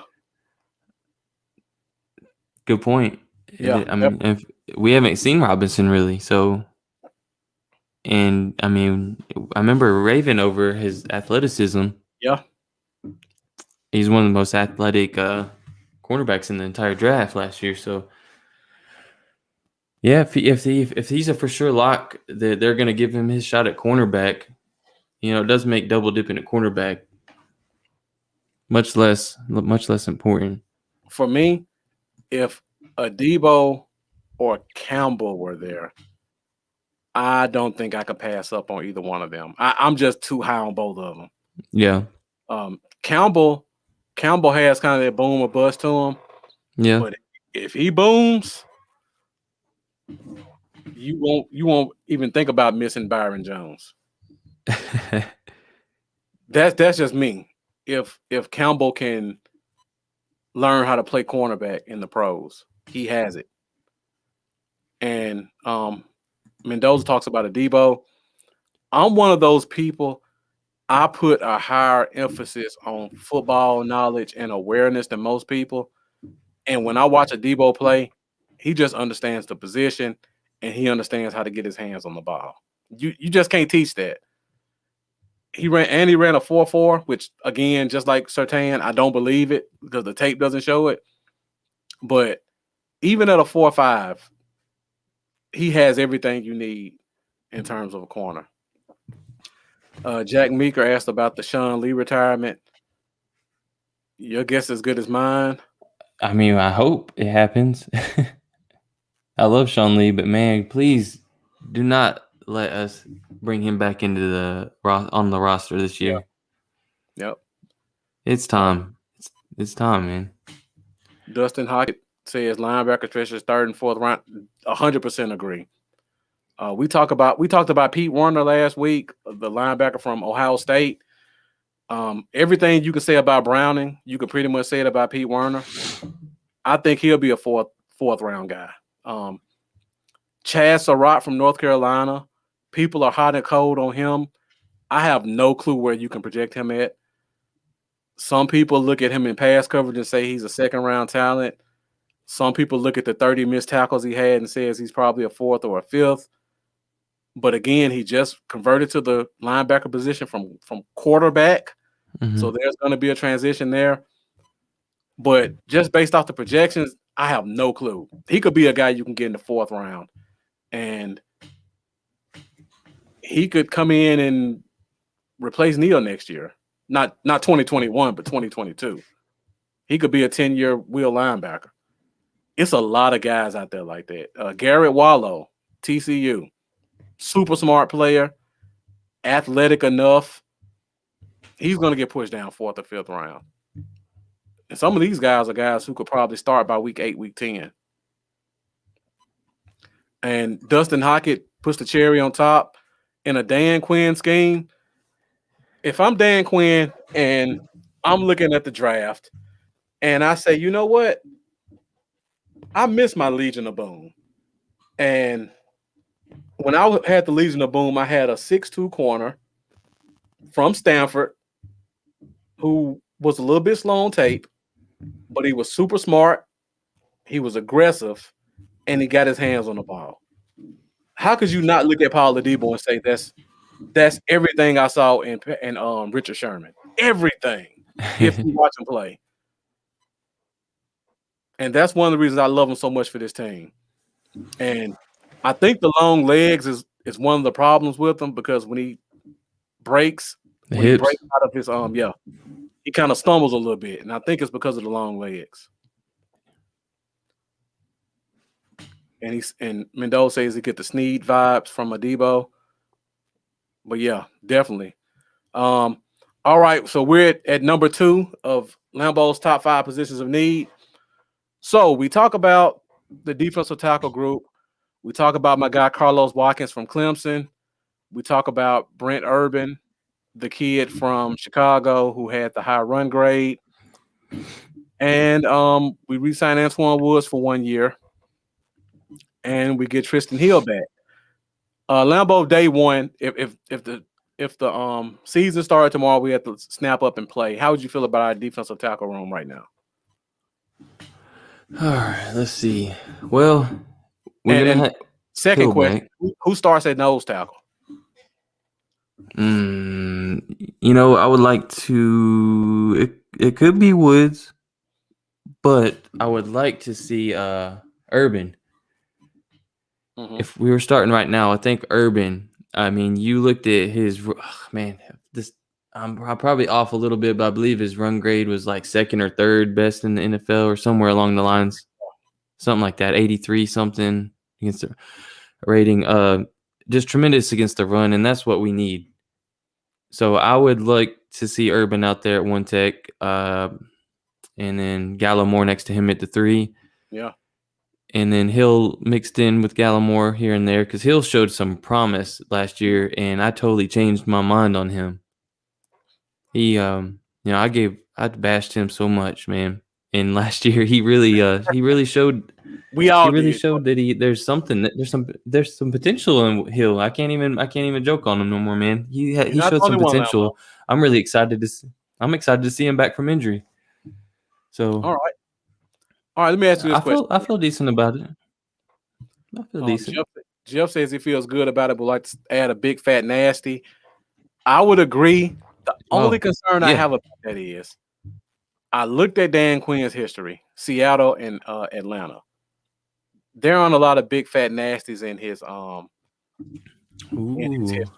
Research. The only one was Dontari Poe, but you guys got to remember, Dontari Poe ran like a 4.8, and this was almost in his prime. So you can't put him in the big fat nasty guy category, running a 4.8 at 340.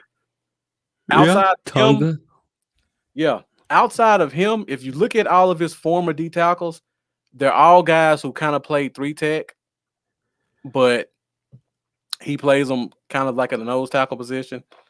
So I had the discussion a couple weeks ago when we signed Urban and Watkins, and people saying, "No, these guys are 3 techs." If you go look at what he did in Atlanta, those are the type guys he played at nose: 6'4", 6'5", 305-pound guys. But Quinn really values that takeoff in his defensive tackles as well. All right, so Lambo, back to the same question. We're in the second round. Whoever your favorite D tackle's there, Grant's there. Are you considering the D tackle over Grant? No, give me Grant. Okay. Now we go to the third round. Third is where I'm comfortable with drafting my D tackles. Okay, so we got 2 third round of 75 and 99. You got your linebacker there. You got your D tackle there. You're afraid one of them may be gone if you don't take them. Which one are you taking first? Which one do you feel like you have a better backup plan at 99? Between who? D tackle and linebacker. D tackle linebacker. For Lynn McNeil is there. Like Jack just said, I love McNeil.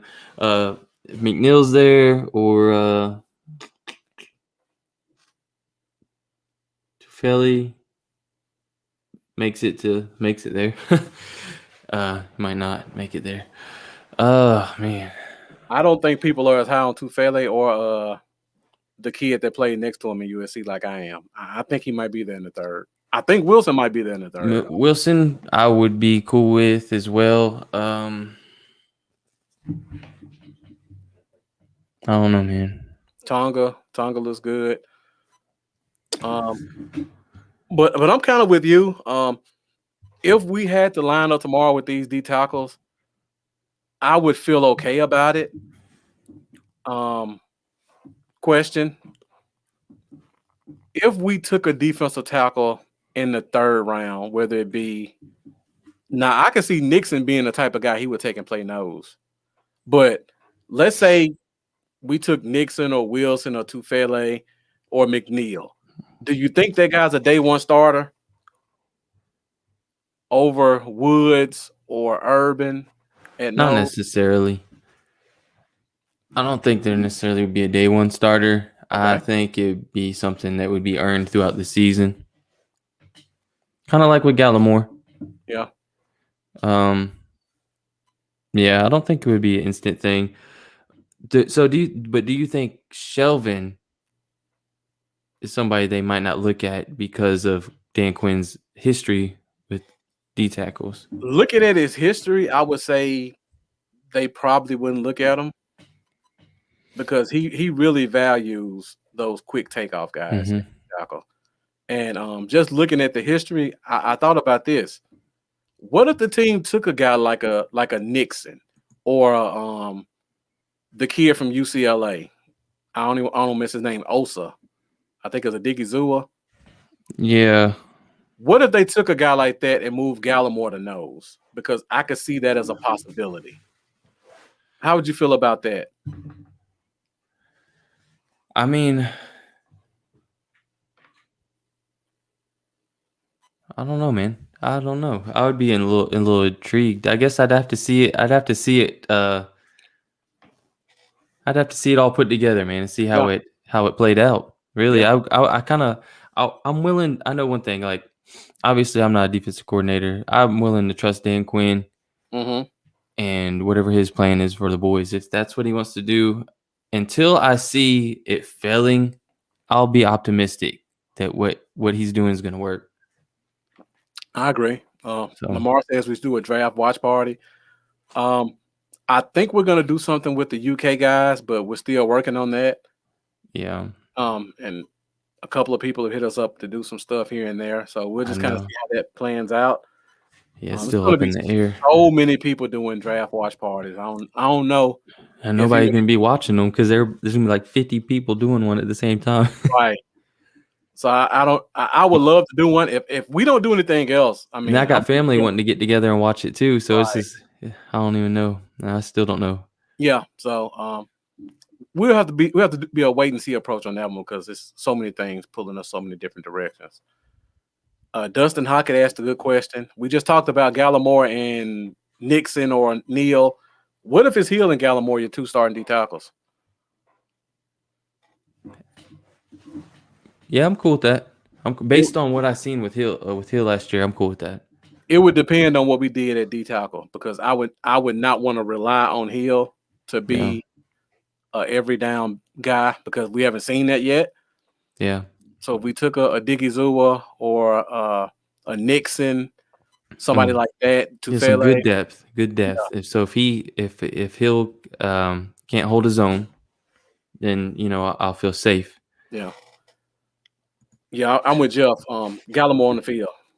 Yeah. Get the Canadian Bulldozer out there, man, and let him get those reps. That's what we complained about last season. They kept acting like we was like midway through the season. Me and Marcus was like, it's not that difficult a position. Like, I don't want to hear that mess. Like, put him on the field. They finally put him on the field, and what do you know? The dude's showing up all over the tape. Right. So, go real quick about the draft thing. Like, I can't guarantee I'll be live a ton on first round draft during the first round draft, but I will say I would definitely like to do a live watch party during day 2 of the draft, second and third round. I would definitely be down for that. I think I'm kind of with you because first round, to be honest, I mean, whatever happens, happens. Yeah. But day 2 and 3, every time fun. we pick, that's fun. It's gonna be some names on the board that we love, and I'm sure I'm gonna be excited about who we took. Yeah. And I'm probably gonna be disappointed on who we passed up on, who's still on the board. Day 2 and the day 2 is fun. It's fun to be live on day 2. Yeah. Now day 3, you got to be really deep in this draft stuff to even touch that one. Day 3, I'm like pretty excited in the 4th, and then there's usually a guy in the 5th. I'm like, what happens every time is there's usually a guy in the 5th, and I'm like, oh yes, I can't believe he slid here, and then they don't pick him, and I'm like, oh no. And then 6th and 7th, I'm like, yeah, who's this dude? So I just did an experiment just because I do a lot of draft stuff. I wrote down every name of every player that I'm familiar with that I could at least talk about and not just shoot BS. Mm-hmm. And I got to 148 names. It's pretty impressive. But that's barely cracking into the 5th round.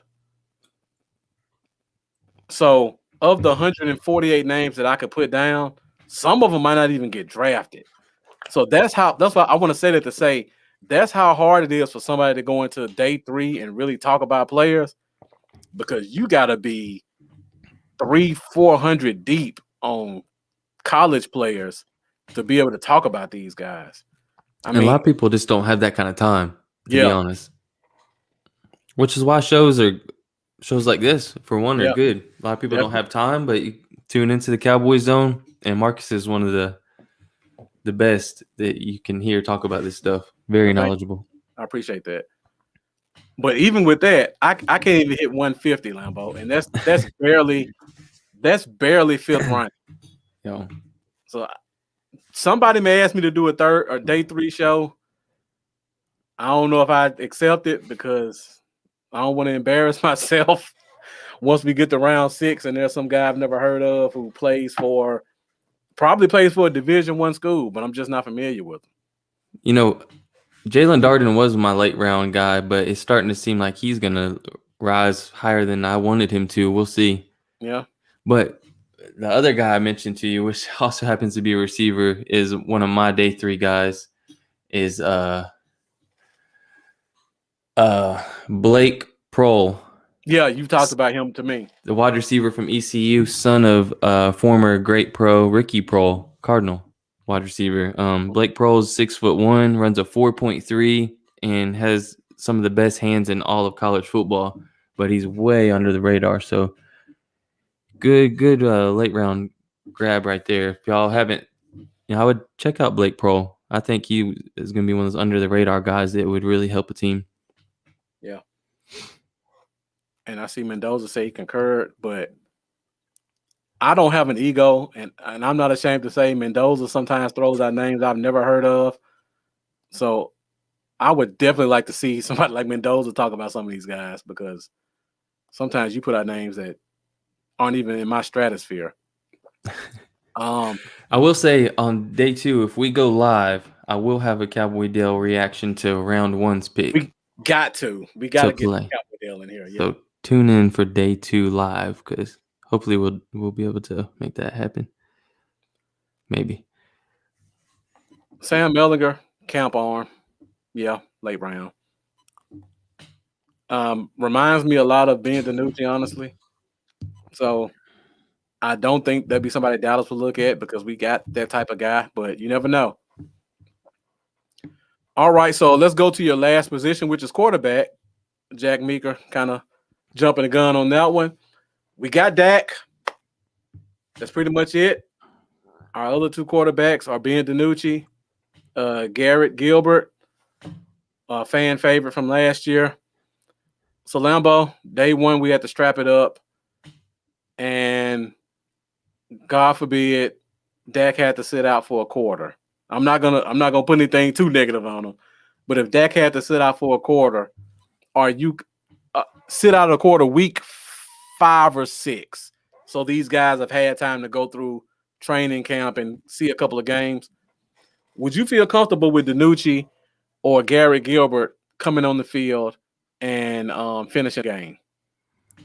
I wouldn't feel too bad about seeing Garrett Gilbert. I mean, obviously it was very limited what we got to see out of him, but I mean, we were playing in a really good team, and Garrett Gilbert played very well that game, enough so that I thought he should have got to start the next week over Dalton. I wouldn't mind seeing Gilbert. I don't guarantee he's going to play as well as he did last time we seen him, but DiNucci, I'm totally out. I am totally out on him, man. Okay. Now, with that being said, they're going to take a quarterback in the draft because Mike McCarthy does it every year. What round would you be comfortable with him taking a quarterback in? Because I think our answer is going to be different. To be honest, if the right guy is there, I'm cool with it being as early as round 4. Okay, well, we don't have a different answer then. That depends on the guy, though. There's always a quarterback that slides to about round 4-ish, and you're like, damn, I thought he could be a day 2 guy, That happens. If the right guy's there at round 4 and the value is just too good to pass up, grab him, man. And we, even if he never sees the field, you might get a second rounder out of him in 2-3 years. Yep. So that's where I'm at. But depends on yeah. Dustin Hockey put my guy up. Davis Mills, quarterback from Stanford. I love Stanford guys. Like I just said, I value intelligence and awareness. And he doesn't have the strongest arm. He's not the most mobile, but he understands the position. This is a career backup guy where if I needed him for a quarter, I think he can give me a solid quarter because he understands what to do. Yeah, I mean, 22 years old, 6'4". And then you got another quarterback who also came from Stanford, and KJ Costello, who transferred from Stanford, played for Mississippi State. That's another quarterback I like. Now, I think you could probably get him 5th, 6th round, 7th round. but I'm really high on him.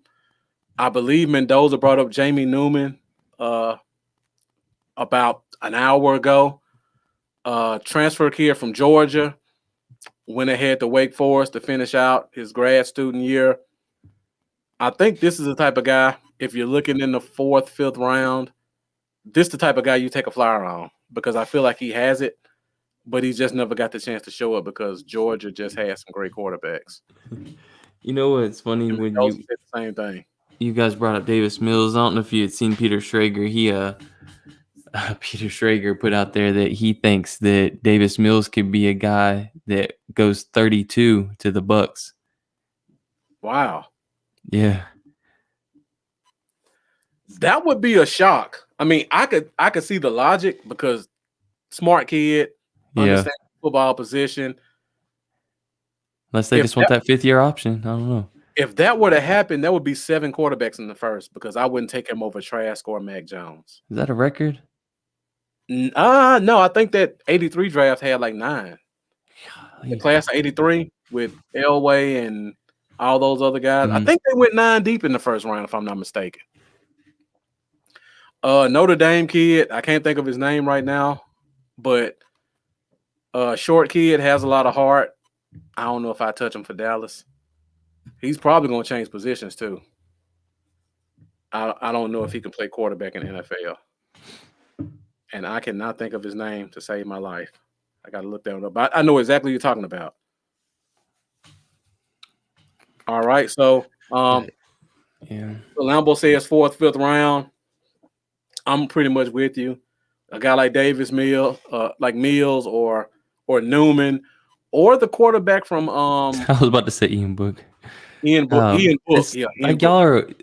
See, and it's Jeff and Mendoza. Like we have this brainwave on the Cowboy Zone between the group of us here. We're always thinking the same things at the same time, man. Now, Jack Meeker asked a great question before we go to my top 5 list. We pretty much covered all the positions I have. I think I may have one position that Lambo doesn't. But Jack Meeker asked, do we even draft a running back? I would say yes. Yeah. Because Zeke only had. We're going to talk about it. Oh, what? We're going to talk about the future. Oh, yeah, we got to. I mean, Zeke only has, maybe 2 years left on this team? Yeah. Like, realistically, when his contract when his contract starts to hit $17 million, he's out of here. I don't care how good he's playing. I love Zeke, but let's not be dumb about it.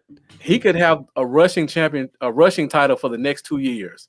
When his contract hits $17 million, he's gone at 28 years old. I don't care I don't care how good he does. So we got to start planning. Yeah, you got to be smart with the running back position, especially. It's just the way it is, man. Yeah. 2 more years max. So, yeah, I mean, you see a good back at the right spot. Yeah. Yep. Let's do it. I got to show some love to my Mississippi guys. Kalen Hill is a guy I really like. Colin Hill, I'm sorry. He's a guy I really like. Yeah. Me and Mendoza talked about him a little bit before in our private chat. He reminds me a lot of the kid from the Rams. Both came from Mississippi. Both have that hard nose. Henderson? No, not Henderson. The other one. Henderson's from Mississippi too. The kid that went to Florida State. Oh, but brain fart. I know. I love Kylan Hill. He's a Cam Akers. Thank you, Mendoza. Yeah, as usual. Yeah, I love that running. It's something about those Mississippi kids. They have that type of running. And Jeff, I talked to Jeff way too much because he knew I was going here next. I don't know if I could take Gainwell as a Zeke replacement, but that's the type of guy you would love to have on your team. Because I'm going to get butchered for saying this, but I told you guys last year the kid from Washington was a better running back than Pollard, and I still stick with that, and he showed it. Gainwell, in my opinion, is a better running back than Pollard. and I can't wait to see him show it next year. At least in terms of the receiving game. Gainwell has it when it comes to being a third down back. I think that's pretty much all he is. He gives you a little bit of wiggle inside. I think Pollard can break more tackles than him, but Gainmore, I would say, is more elusive and is great out of the backfield. Dustin Hockett talks about the kid from North Carolina. Either one of them, if they're there in the 4th round, I got to take one of Jeff quotes. You almost have to run to the podium because they shouldn't be there. They shouldn't be there in the 4th round. 3rd round, it's too many defensive positions I think could come in and start there. But in the 4th, if one of those kids is there, Zeke might look over his shoulders next year. Yeah. But yeah, no doubt, man. A lot of great points. All right, so I think that's pretty much it on Lambo's list, and we're at 1 hour 56 minutes. I think I only have one position that Lambo didn't cover. I'm trying to remember what it was. Was it edge? No, it wasn't edge. Somebody asked about O-line? It is O-line. Mendoza asked about Trey Sermon. I like him. But you know how, like I talked about before, where I'll watch a player from a team and be like, you know what? Is this fool's gold, or am I really seeing what I'm seeing? Let me watch another guy on that same team, like I did with South Carolina when I was initially watching Mukuamu, and I say, you know what? Let me watch the kid on the opposite side of him, and Horn just looked way better. When I look at Trey Sermon, I'm looking at, you know what? Is this kid as good as I think he is? Let me see what Master Teague looks like when he gets in the backfield. And I see a major difference between the two running backs. So for me, when I see the difference between the backup and the starter, and the backup looks better, it kind of makes me question, is the starter as good as I think he is, or is the system making him look good? So I would kind of reserve my opinion on Trey Sermon because of that. I think he's a solid player, but I would take Kylan Hill over him all day. And Master Teague will probably be one of the top 4 running backs if he's available to come out next year. Again, I talked to Jeff too much. Larry Roundtree out of Missouri, because I'm a Missouri guy. Solid running back. Nothing special. I think he'll come in the league and find his spot somewhere. But yeah, these are all guys that we'll have to be aware of when it comes to draft time, because these are going to be our 4th, 5th, 6th round guys. So I hope we're putting some names out there you guys weren't aware of. Somebody put a name out there. I think it was, let me see if I can find it, because I have not heard this name before. Michael Strachan, Dustin Hockett. Because I haven't heard the name before, I'm assuming he's a receiver or a running back, because those are 2 positions I really didn't go that deep into. But so please let me know what position he plays. I can look that up. I glanced at that. I was like, Michael Strahan. All right, I thought it was a misspelling, but he didn't correct it. I was like, man, we got another kid in this draft, Michael Strahan Jr. No, I'm just kidding. Man. Yeah, I think at this point they're trying to play stump me, because I keep seeing all these names when like Mendoza puts up Chuba Hubbard, the running back from, I believe, Oklahoma State, if I'm not mistaken. Mm-hmm. Another solid running back. Chuba. I like Kylan Hill more than him too.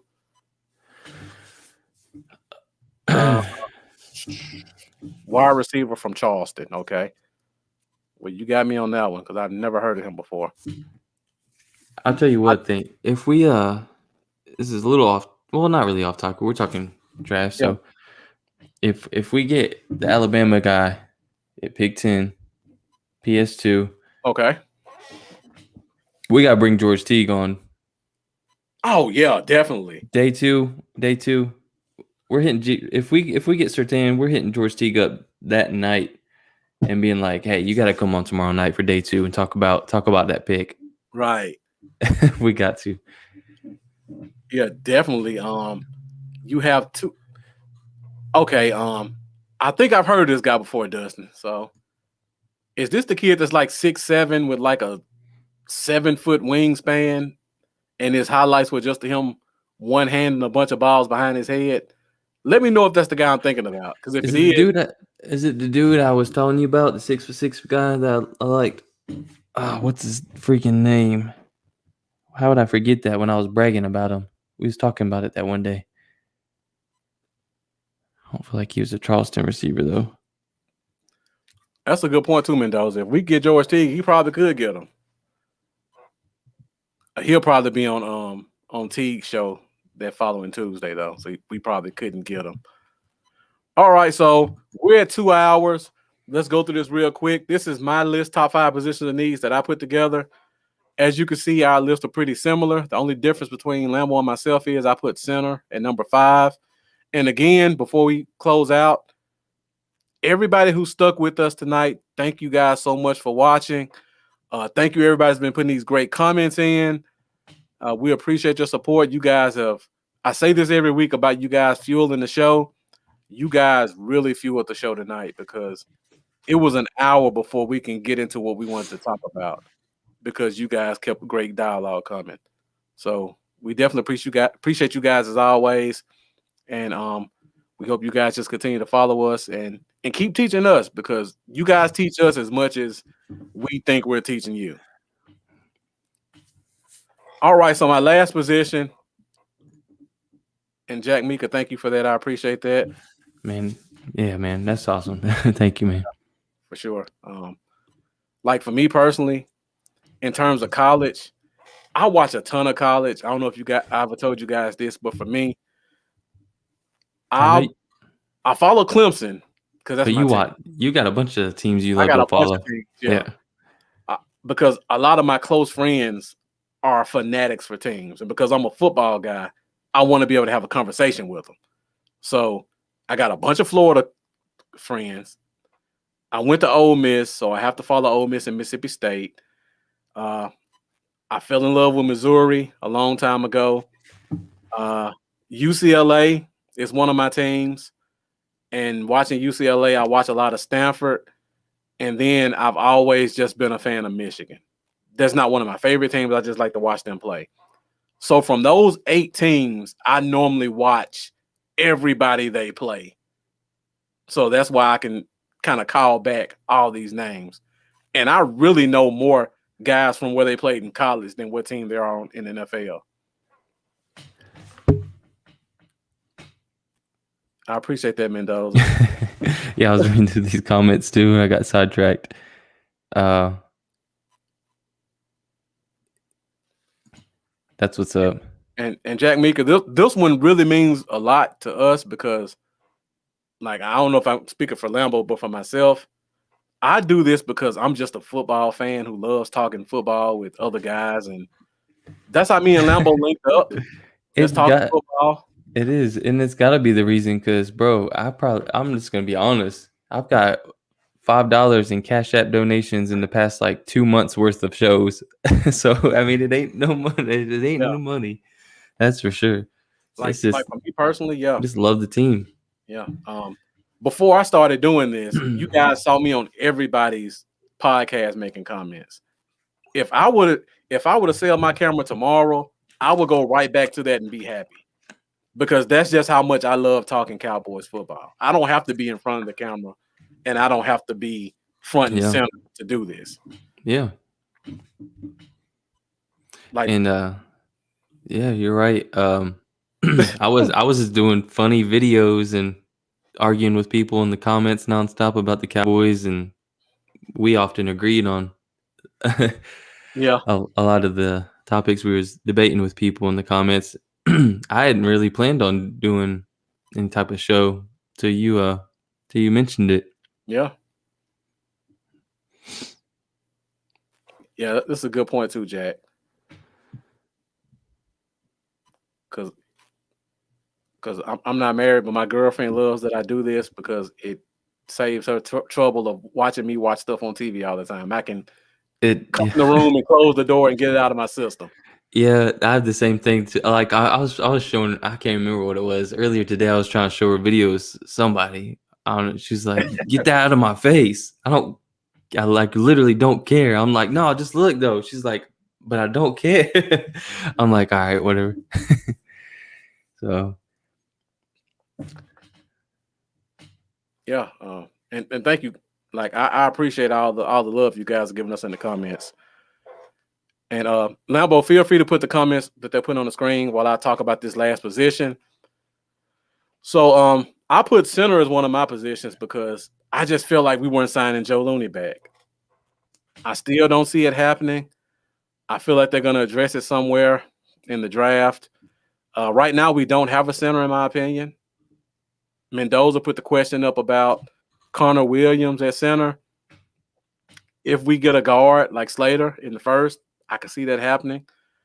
We don't know what Connor McGovern is at center, but I think they like him as a swing guy. But I feel like we have to address that spot because the injuries last year kind of opened our eyes up to we're not as set at offensive line as we think we are. Mm-hmm. So I have a couple of guys I like at center. So Lambo, what round would you say you want to look at center at?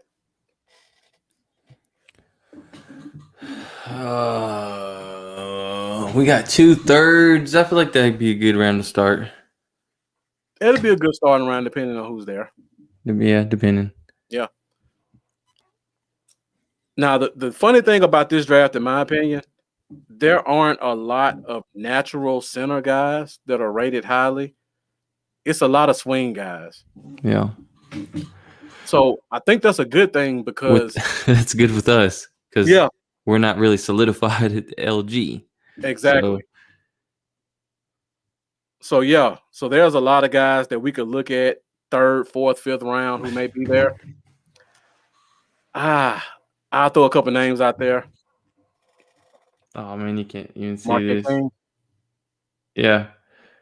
He's making his last attempt to the NFL, showing him he can run fakes and his athleticism and everything. He said, Marquette, you know how much I pounded the table for Marquette King. He said, NFL don't want my punting skills. I can do other things too, but this is my last offer. Hashtag NFL, hashtag black punter. And Joey Ikes, he said, yeah, Brian Anger is fine, but the way my guy Marquette King fits with Bones, who not only wants to drop bombs but also run fakes, just seems clear to me. I can't understand Dallas not moving this direction. Yeah. Hey, you ain't the only one. I've been saying it for like 2 years. All right, so I'm gonna throw a couple names out there in the draft that I think will be good fits at center, 4th, 5th round. Of course, because I just named you guys all the teams I follow, so these are names that I really recognize. My number one guy is probably Royce Newman from Ole Miss. He's a big guy. He played tackle. I think in the league he's going to have to come down to guard, but I believe he plays some center as well. So that's a guy I really like. A guy who's a natural center is Ben Cleveland from Georgia. That's one of the few that I've actually had my radar on. Yeah, him and Wyatt Davis from Ohio State and Landon Dickerson are probably the only guys who I would say are natural centers. I feel like Landon Dickerson may go high because he may be like the first or second center taken, and plus he's massive and he can play that guard spot. So that one's going to be interesting. And then a guy from Missouri named Larry Broom. He's more of a move center, kind of has some athleticism to him. I don't know how he fit on this team because of that. And Jack Meeker talks about the Notre Dame center. Now, I'm familiar with the 3 guys from Notre Dame, but I don't know which one of them played center. Yeah. I know they have 4 guys, my mistake. They got Eichenberg, they got Tommy Creamer, they got Aaron Banks, and Robert Hainsley. Or Hainsey. Yeah. Hainsey, yeah. He's kind of like a guard center. Okay, right? that's the one at the guard center. I don't know. I don't know I which thought- one is the guard center. I thought I could be. I don't know if he's related to Ezra Cleveland. That's a good question. So Haynes is the center guy. Ben I see Cleveland. Pocket agrees. You're talking about a big boy at center, man. 6'6", 350. Go ahead and throw Cleveland in there.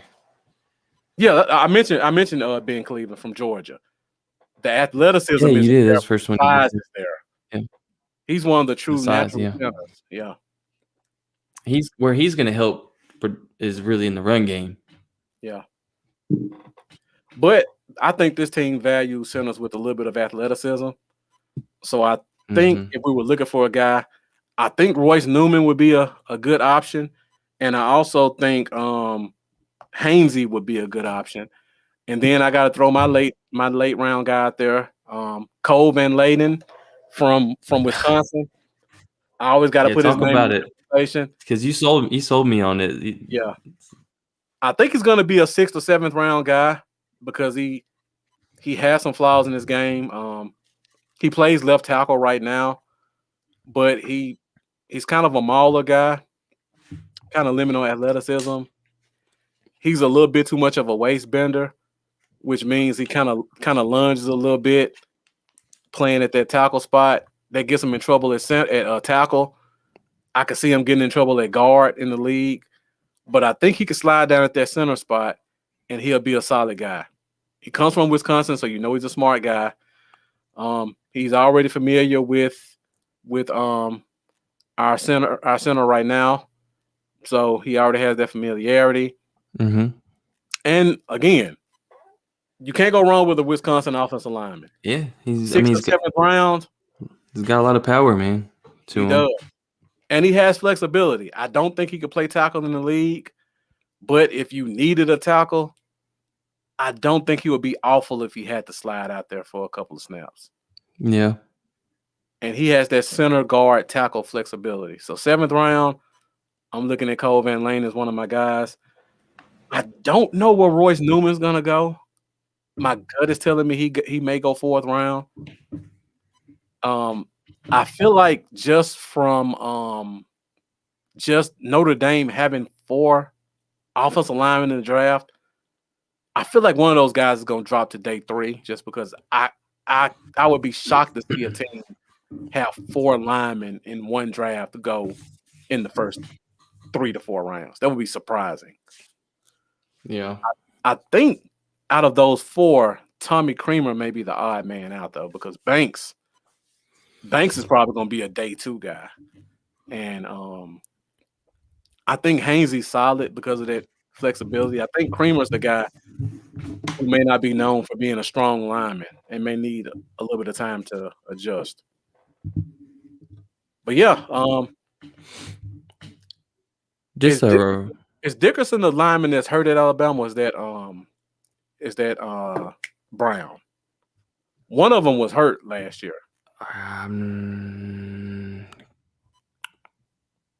Can't remember.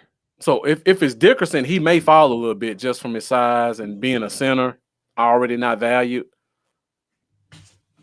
Okay, so I was right. Thank you, Hockett.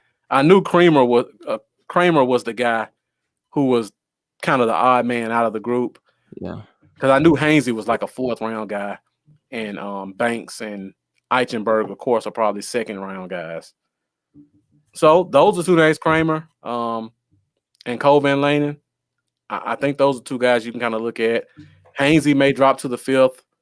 So there may be some center options out there, and we definitely need one because Tyler B hasn't played a solid season in almost 3 years going back to college. So there's no guarantees we'll have him all year. And just a reminder for anyone that's joined late and probably wondering why the hell we have quarterback is our biggest need, you would have to go back in the show. I just want to throw that reminder out there because if anybody joined late, it might not make any sense. Right. This was our top 5 positions of need before the entire offseason. Yeah, we're not saying Dak is a problem, so don't say the Cowboy zone says we need to get rid of Dak already. Yeah, this is going back to what we thought before Dak was signed, before this entire offseason began. So we're just touching base and returning all the way back to see where we stand now. Jeff says the Connor McGovern our backup center? I mean, that remains to be seen. We assume it is. Hey, well, we ain't got to, but we've been on here for a while. But what do you think about doing a extremely quick mock draft? I'm talking right now. Yeah. Nah, I'm here. I mean, it's only 9:50 where I'm at, so it's up to you. It's 10:50, but let's do it. Okay, let's do it. Give me 1 second. Y'all in the chat want to do a mock draft real quick? And while I pull this up, I just want to say to Jeff that McGovern's not our only center on the team because there's a player who resides from Clemson, who was an undrafted free agent a couple years ago, who was hurt last year, and I believe can play some center. I know you know his name. He goes by Mr. Mitch Hyde. So don't be shocked to see him maybe snap up at center. I just got to bring it up for Jeff. I can get my wife owns a clothing boutique, online clothing boutique, so I can actually make high quality apparel. So I can definitely get us some Cowboys own shirts made. Lambo, I don't do mock drafts. Which one do you normally use? We used the wrong one last time. Okay. I'm trying to remember what the right one was. Let's see. Yeah, I just don't do mock drafts, so I couldn't even tell you. The good one is was it Pro Football Network or was it the Draft Network? Let me pull it up and I can look at it and tell you which one it was. It was the one we used when we did that second draft. Yeah, I know. Together. This the Draft Network. The draftnetwork.com mock draft simulator. That's the one we used last time or the one we need to use? The one we need to. Okay, the Draft Network. Yeah, the Draft Network mock draft simulator. So let's see what we got in the comments here. We want to do a mock draft? Yes, please. Hell yeah. All right. Let's do it. We'll try to make it quick because these things could run. So we'll try to maybe keep it quick. Pretend like we got a minute on the clock each pick or something. I don't know. All right.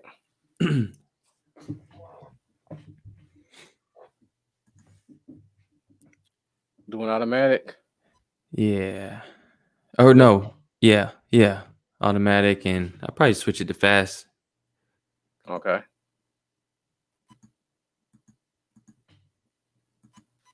Doesn't matter which board. That one's good. Their prediction board. They're pretty good usually. All right. Okay, so let's start this thing up and see what we got. Lamar was born in '86 because we went to school together. Oh, if you wonder what I'm talking about, Lamar. Yeah, I was born in '85, but I failed. That's why I was in Lamar's grade with him. So I know '86 is his birth year. College Park represent. Did it go through the whole draft, Lambo? Did you pick the Cowboys? I did. Cowboys, yeah. Let me go back. Why did it do our pick? Who did it give us? I didn't even look. Hold on. Let me click it again. It's all right. All right. Oh, number of rounds. Oh, I only did one round. That's why. We doing 7? Or how many you want to do? Yeah. Let's do it.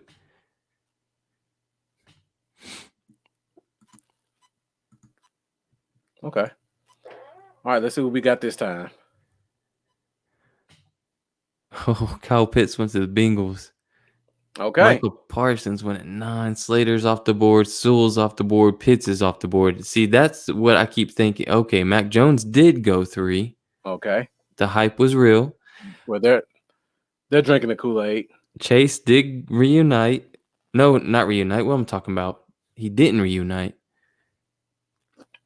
Okay. So we got 2 quarterbacks available. I'm sure somebody will be calling if that was the case for us. My guy Waddle did go before Smith. Sewell to the Falcons. So with this one, Lambo, are we going who we would like or who we think the Cowboys are going to take? That's true. We should probably go with who we project the Cowboys to take. Well, you know my thoughts on this one.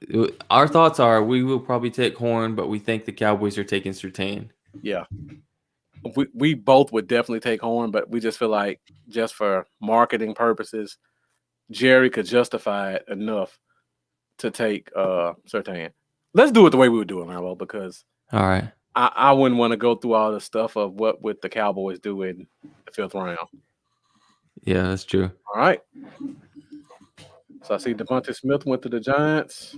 I keep thinking that's going to happen too. I feel like Waddle's going to go top 10 and Devontae Smith could go to the Giants or to the Eagles.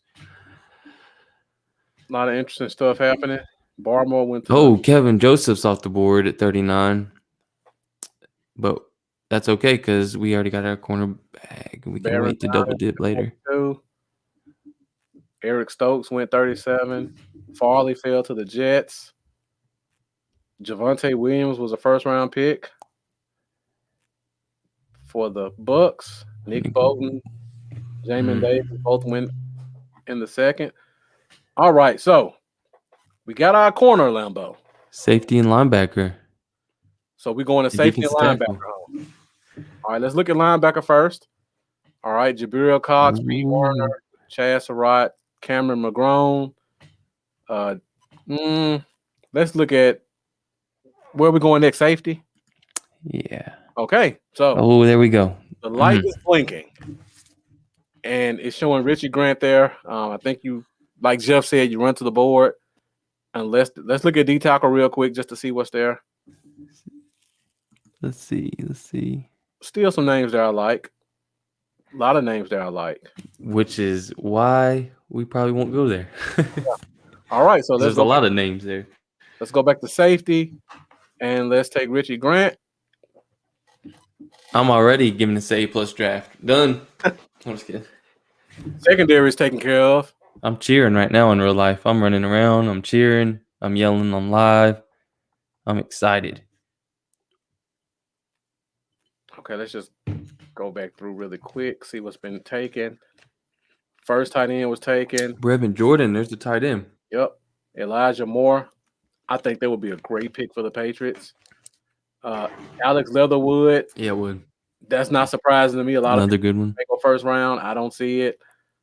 Ooh, Patrick Peterson's replacement. Come on down. Junior. I love him in that scheme because they got the kid Byron Murphy from Washington a couple years back. They played him at slot last year because Peterson kind of took over that starting spot. They put Murphy back outside. You can put Samuel in that corner spot. Cardinals are set. Unfortunately, Jabril Cox didn't slide. Yeah. Jalen Mayfield, a guy I really like at guard. I see oh my God, he went to the Colts. Man, Brady Christensen is rising up these boards. Another team. Brady Christensen, we both was talking about him before. Like, that's a guy I was really hoping we could snatch in the set with the second, third pick or the fourth, like a month ago. Now it's a guy that's going in the second round. I see the second round is pretty much turned into an offensive line room. Rondale Moore. Yep. Talent free. I would hope they wouldn't go here. How big is Rondale Moore? He's short. They have to get a tall receiver in Baltimore. Yeah, that ain't happening. That's just Greg Rousseau falls to about where I think he'll go, about 59, 60, late second.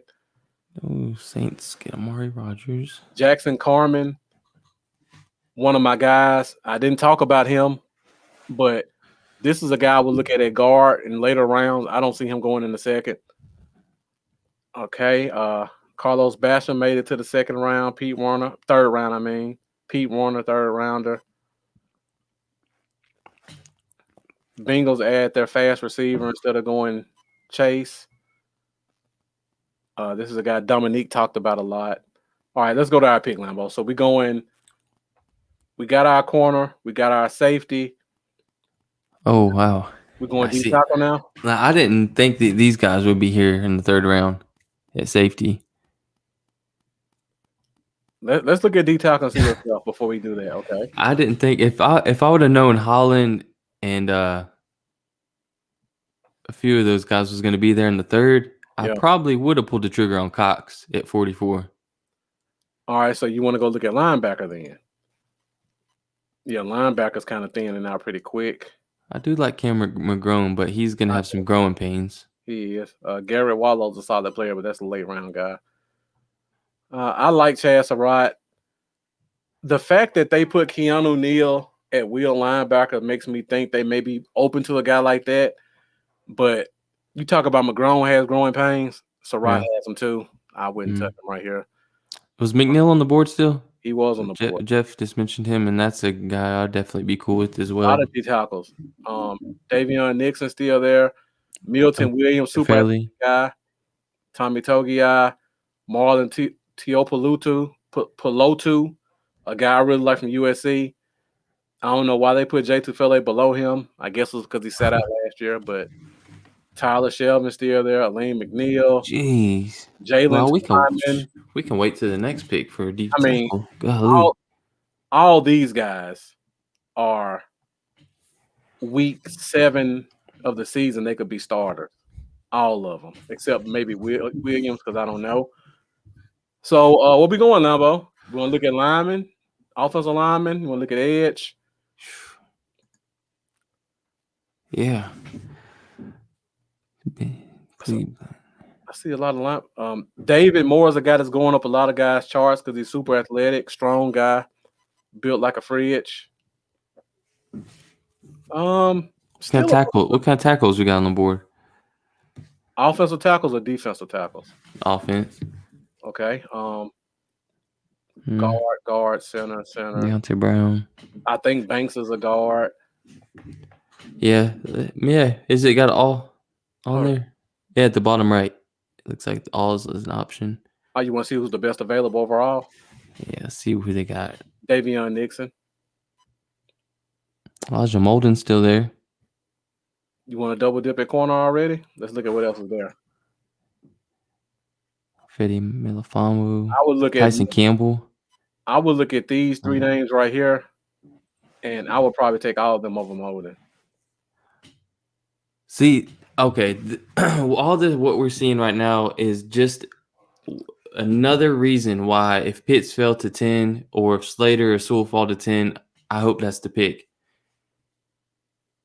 This is it seems like a deep draft. If you told me I could get Melifonwu and Adebo in the 3rd and 4th round, right, I would take my chance that one of those guys can be a starter. And you guys know how I feel about Keith Taylor. Trey Brown is still there. Avery Thomas is deep. Marco Wilson is a guy nobody's really talking about. Yes. I've watched some of him. Kind of a freak athlete, but you wonder if he has it above the shoulders. He just needs the discipline. Yeah. Somebody asked, is Little still there? Let's go to O tackles. I don't know why I missed that. Yep. James Hudson, shocked he's still there. Little still there. Hainsey's there. Hainsey still there. Little still there. This one's a little tough. This one makes. Larrick Jackson is a guy I like as a late round guy. Landon Young is an athletic guy you could look at later rounds. They have Royce Newman as a tackle. I don't think he's a tackle. Would you want to take O-line this early, Lambo? I mean, I wouldn't be mad at it, but I'm curious, knowing what we know now in this draft. Lamar, me too. I remember me and you used to I used to share about Obi Melifonwu on my Cowboys Y'all page a ton because I wanted us to draft him, and you were always commenting on there how you wanted him as well. Yeah, I remember that. But knowing what we know now, with the safeties that were there, with Holland and a few of those other guys, would you have went Jabril Cox if we could go back? Probably yes. That's what I was thinking too. Just because I didn't think that kind of safety talent was going to be there in the 3rd. Jeff is pounding for the D tackle. Yeah, I'd probably go McNeil and Rod too. I don't mind. To be honest, but I like Tufele more, but I wouldn't be hurt. Tufele's cool. I wouldn't be hurt if McNeil's the pick. We'll go any one of the defensive tackles, whoever's your the Cowboys' number 1 guy on the board, grab him. Yeah. All right. It's starting to pan out now. We got cornerback, we got safety, we got defensive tackle. So obviously we're probably checking out the linebacker. All right, so we and the cornerbacks, and the Tyler Shelvin's still there, but we don't feel like Cameron McGrone is still there. he's still there. I Ooh, think he's a 4th-round guy though. yeah. Dylan Moses, I couldn't touch him on this team. I'd rather take my shot with McGrone. Yeah. The thing about this is what kind of McGrone could back up in the Sam, couldn't he? no, McGrone. No. I think McGrone's too small to play Sam. The thing that bothers me about McGrone is he's still young, and I don't know if we can rely on him to play anything other than Will. I would look at a guy like Garrett Wallow. Oh man, you're right. I was completely mixing his size up with somebody else. What was I thinking? McGrone was bigger than that. I like Garrett Wallow, but I think you can get him in the 4th. Solid guy to TCU. He understands the position, has decent size. I would probably wait till the 4th to get somebody like him. Yeah. So if I had to choose between taking McGrone now, waiting for Wallow, I think I would take Wallow. Yeah. So I would Dustin go. makes a valid point. Yeah, Dustin, I agree 100%. So somebody says double dip at corner, and I'm sure there are a lot of names there, and you know I love this, guys. And safety is not out of it, honestly. Let's go look at safety too. Even though I see a name that I really like. Darius Washington is Oh still my there. God. I mean, that's your I'm free looking at him safety and right there. You plug Grant in at strong. You got Wilson. Oh man, it's tough. The fact that I talked about this with Chad Surratt. The fact that the team took KZ lets me know they'll be open to a guy like Washington. Exactly. And I think he could be better than his counterpart over there at TCU. I do too. Now, what was the safety we took? We took Richie Grant, right? Yep. So do we need a guy to play kind of backup strong, or you want to take another freak? Because Grant can play strong. That's what I'm saying. Yeah. So do you want to take the safety, or do you want to go at corner? And I think you could plug Sean Wade in as a big nickel in this game, and he's starting for a decade. I know a lot of people aren't high on him, but you put him in the nickel and he'll do well. You put him in nickel, yeah, you got to. You put him out to the outside going up against big corners or big wide receivers. He may struggle, but in the nickel, I think he'll be solid. Yeah, I see a bunch of names I like, but no, Adebo's gone. I saw him leave already. Man, Hawkins says Washington is a blinking light. Yes, for me too. With the Debo gone, Washington's kind of like next in line, and as far as that blinking light factor goes, if we did that, you would have to be comfortable with Grant playing some strong. Yeah, 6 foot 194. Throw 10 pounds on. I really like that Sean Wade though. Man, that solves your nickel spot. Like, so does that mean you're playing some Lou outside? Because what are you doing with Lou? Because I mean, you just signed him to 3 years, and you know how he is. Well, I like that. I know, and that's a good point. So I guess my comment to that would be, you brought him back for a reason. You gave him some competition. If you can't handle the competition, you get rid of him next year. Because I think Brown is already gone based off what we've done. He's already out of there. Yeah. All right, so guys, let's go back to the comments. You guys say Washington or Wade? This is tough, man, because Richie Grant would be a great free safety for us. And now you got Washington still sitting on the board. It's like, come on. Like, it makes me rethink that second pick in a way, which surprises me. I almost feel like Washington is too much of a blinking light as much as I like Cisco. Yeah. All right, we'll go Washington right here.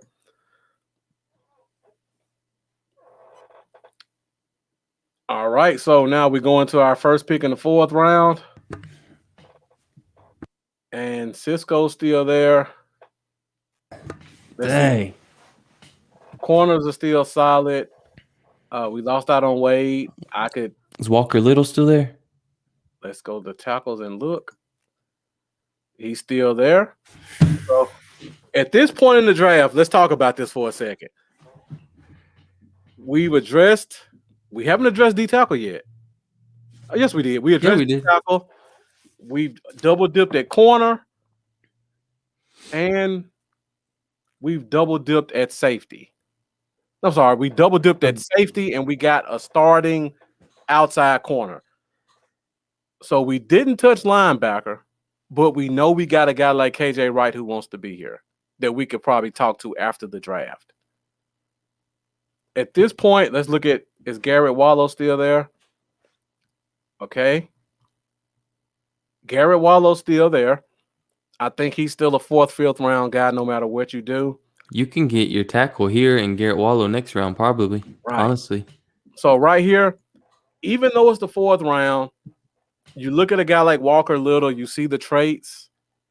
You say, you know what? He's a 4th rounder. We can let him sit for a year. I mean, we let Connor McGovern sit for 3 years and haven't seen. And you got to remember the old tackle veteran that we just picked up to be a swing tackle. He's going to give us a solid year at swing this year. Yeah. So right here, first offensive guy. We missed out on Slater and Sewell. I think you take a chance on potential right here. Go Walker Little. Let me just look at quarterback real quick. Or do you think you can throw Hainsey in at that left guard? Or to battle it out? You could throw Hainsey in at guard, but Walker Little has the potential to be a special tackle. It'd be a little bit of a gem. But he could be a starting tackle that you wouldn't have to worry about. Yeah. But this is a pure potential pick because he could be your next Doug Free. He could be. You're right. So I think right here I probably will take a chance on Little. Yeah, I like it. All right, we'll go with Little right here. Sounds good. So now we go to our next 4th round pick. Seeing if your guy's still there at linebacker, that's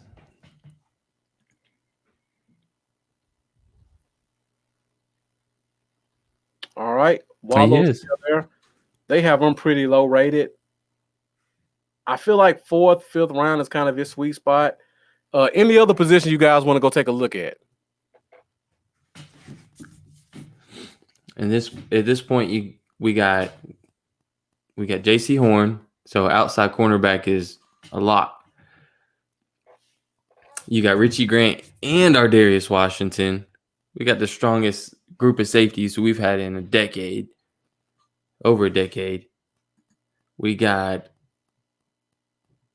defensive tackle McNeil is gonna, really provide some great depth down in the interior. And we got a guy that's a boomer bust in a way, Walker Little. It's got big time potential that can sit there and learn from behind the best. Right here, I will probably check out Rashad Reeves. Okay, Dayo, Patrick Jones is interesting. Rashad Weaver, if I need a backup for D-Law. Let's look at D-line again. Let's see if there's any three tech still here. Tonga, Bobby Brown. I don't know if I want Tonga at 3 though. I see Mustafa Johnson still there. Mustafa's a 3. Seeing him and Lorenzo Neal still there, I would probably wait for one of them. Let's go look at linebacker. We know Wallow's there. Monty Rice is an interesting name. He's a Mike. That's pretty much all he is. That's pretty much all he is right now. None of these other names really excite me. KJ Britt, kind of an undersized special teams guy. I don't know how much he can give you on defense. Let's look at that corner and see what's left. So I'm looking at Ambry Thomas, Marco Wilson. Marco Wilson, Robert Rochelle, probably the most athletic of the three. Well, I take that back because Kerry Vincent's still there. Vincent and Rochelle are probably the most athletic. Thomas is right behind them. Wilson probably has the most potential,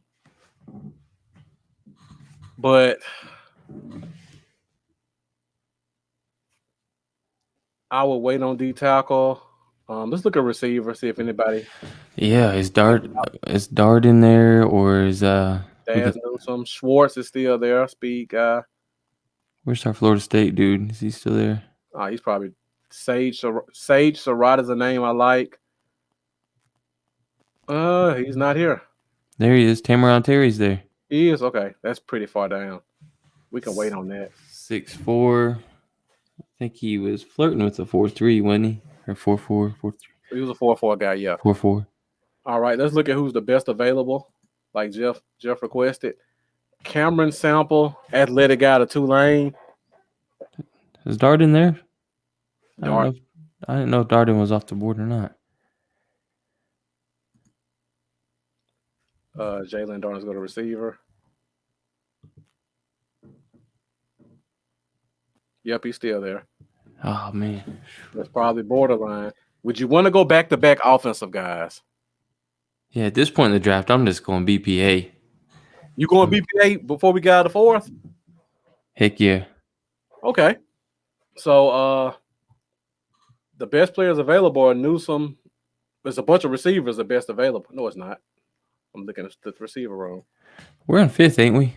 No, we're still at the end of the fourth. This is the second pick in the fourth. Oh. I see Kylan Hill is there. That's borderline where I would consider it at. I don't think the Cowboys will do that. I hate to say that. So I see Hilliard. I see Darden. I see Schwartz, Darden. Dustin says Darden hands down.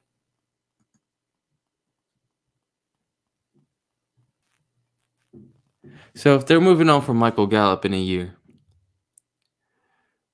okay, you bring Darden in. I don't think he's not going to come in and take over Michael Gallup's role. He might come in and take over CeeDee Lamb's role, and CeeDee Lamb might take over Michael Gallup's role. Okay. Or a guy like Tamarion Terry seemed like he could play a lot of the outside. Yeah, he would be. So the question would be, and Lamb was amazing in the slot. Do you want to let him keep his thing going? Okay, here's my concern with Darden. And it's not because I don't like him. I cannot remember a time ever where Dallas drafted a small, fast receiver. Yeah, you might get one undrafted, but that's... Yeah, I mean, as much as I like Darden, the team never does it. I mean, me and Jeff can go back when he loved Andy Isabella a couple years ago, the kid that the Cardinals ended up taking. I mean, he was jumping up and down for him, and I can see why. Great player, fast player.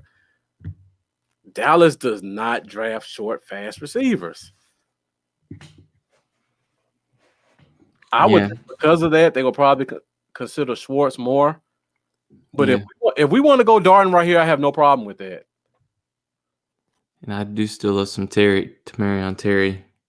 Something about a 6'4", 210-pound wide receiver that runs 4.40 that I just love. That's more to Dallas' speed, but we got to look at it. They took Kendrick Rogers last year, and then undrafted. Took, what's the other kid's name that was undrafted? Parker or not? They took Parker too, but they took a kid, Guidry, Stephen Guidry. Yeah, Mississippi State. Yeah. So let's look at the interior O-line. Somebody's asking for that. Look at it, Tommy Kramer. Drew Dahlman, I'm not really familiar with the name. He's from Stanford.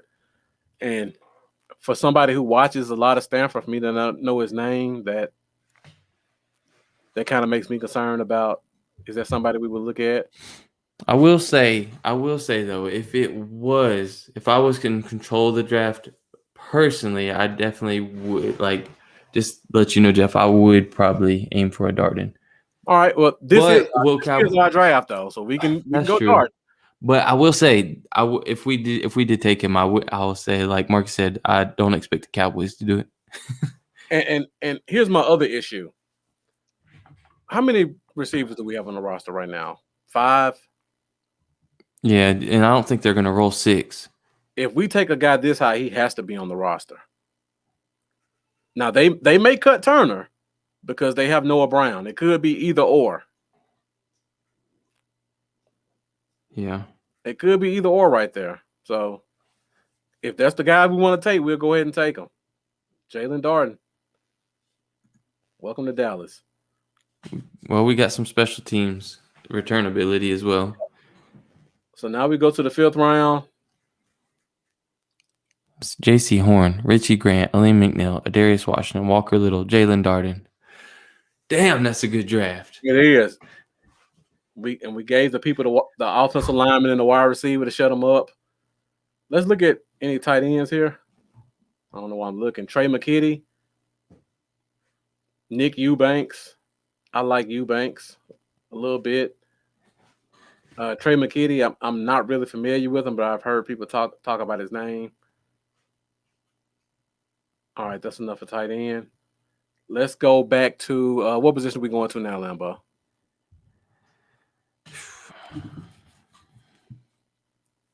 Is Marco Wilson still there? All right, let's check out Or linebacker first and see if Wallo's still there. He's still there. I think this is the spot we have to take him at. Yeah, that's it right there. That ain't even a question. All right. So we got Wallow. Wow. I like McKitty too, Mendoza. All right, so now we're in the 6th round. 1, 2, 3, 4, 4, 5. So we're in the 6th round now, so we can definitely throw darts at BPA. Yeah. Look at your quarterbacks. I mean, quarterback, like we said, is a McCarthy thing. I see Shakur Brown still there. Tonga still there. Let's look at defensive tackle. Tonga, Brown, Johnson, Neal, Graham. I really like Mustafa Johnson as a late round guy. He kind of has that Daniel Ross type feel to him. A guy who can give you a little bit of nose and 3-tech, and if they don't play him in the wrong spot and put him at 3-tech like we should have done with Daniel Ross, he can give you some solid pass rush and some help on the run defense. So I think I'm gonna hold off another pick if it was me. See if Johnson makes it another round, because Elaine McNeil with the guys we got is pretty solid. I like Tonga a lot. Where else we need to go, guys? Jeff said look at running back. All right. Yeah. Yeah. Running back standing out. I'm not familiar with any of these guys. I won't lie. I haven't done a ton of research on late round running back prospects. Larry Roundtree, but I don't think he's a draftable guy. Yeah, I don't see a name here that jumps out that says let's take him. All right, so let's go at the corner.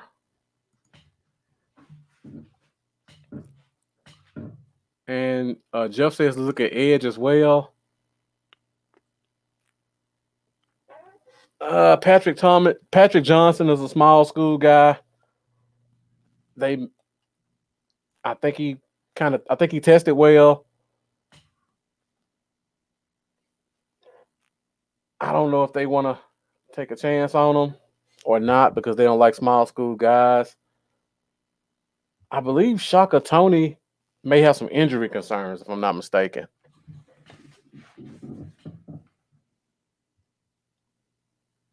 I think he's a small guy with injury concerns, so I'll probably take him off the board too. So let's go back to corner again. Let's look at linebacker too. Any names there still? KJ Britt, we made Patty Fisher, Tuff Borland, Errol Thompson. Nobody excites me. So if I'm just looking for names, let me see who else is left at corner. I know my guy is still there, but I won't even bother looking. Trey Norwood still there. Oh, I'm shocked. Okay. All right. It looks like Shakur Brown is kind of the guy to take a look at right here. Guy with some potential. Plays with a little bit of attitude. I think this might be the pick, Lambo. I'm down. All right. I like the double dip at corner in this draft. Yep. So, let's see. I think we might be down to our last pick pretty soon. Last two, I think. Do we have 2 7s? I think so. I think we had 10 total. So this is our second 6th round pick. So yeah. Yeah, so we got 2 more picks left. All right, so let's do what McCarthy does and go look at quarterback. and don't forget your guy from Wisconsin, or was it Stanford? Van Laney, that's Wisconsin. Van Laney. I'm looking at KJ Costello right here. I think this is what McCarthy would do. Smart kid, has some athleticism. He has a problem going through his reads, but he's a smart kid. He understands concepts. It could just be because of the Mississippi State team he played with. Yeah. And David Mills was just a better quarterback than him at Stanford, so he had to get out of there to get some shine. Felipe Franks is another project. Big arm. Yeah. Peyton Ramsey. Ramsey, another smart kid. We missed on a Ramsey, so let's make it right. No, I'm just kidding. Ian Book, a small kid from Notre Dame. No other names I really recognize. All right, what other position you want to look at? Let's look at all and see what's there. All right, Sage Surratt is the top name here. We just took a receiver, so that knocks him out. Tay Gowan still there. Yep, we took a second corner already. How was Paris Ford still there? Trey Norwood. Let's see. Trayvon Grimes. No, he's out because we don't need no receiver. Terry still there. You know what? See. They may look at that and be like, you know what? This kid is just too freaky not to pick up. I see Royce Newman is still there. As much as I like Cole Van Lanen, if Royce is still there, I would probably have to seriously look at that one. Royce Newman. Did I see Royce Newman? Yep, right there. I think this will be a guard project, though. I don't think guard center project.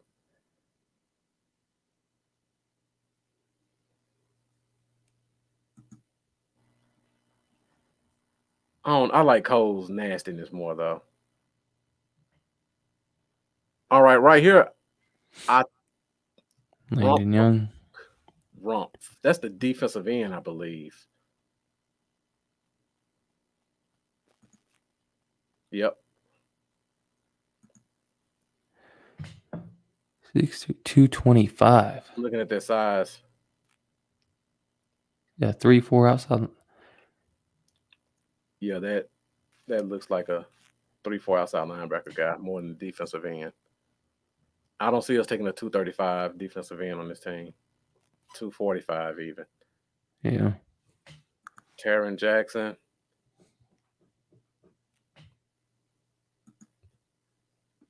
I feel like right here, I know we went to go against what Dallas would do, but I feel like this is quarterback spot. I feel like Costello is kind of the guy.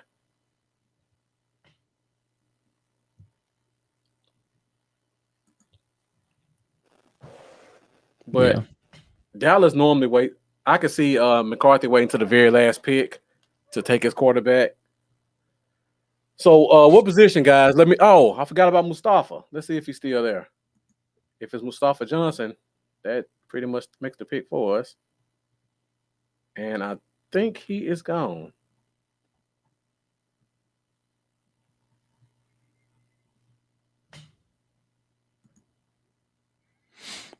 Yeah, quarterback. It's cool. Makes sense. Yep. I like Lorenzo Neal from Purdue. I don't know if anybody else is really familiar with him. All right, so I would probably say no for Rumpf when I saw the size. Let me know what else you guys think. Newman. I probably like Van Lanen more than Newman because I feel like Van Lanen can play that center. If Van Lane is there, I say toss it in. I'm pretty sure he's probably still here.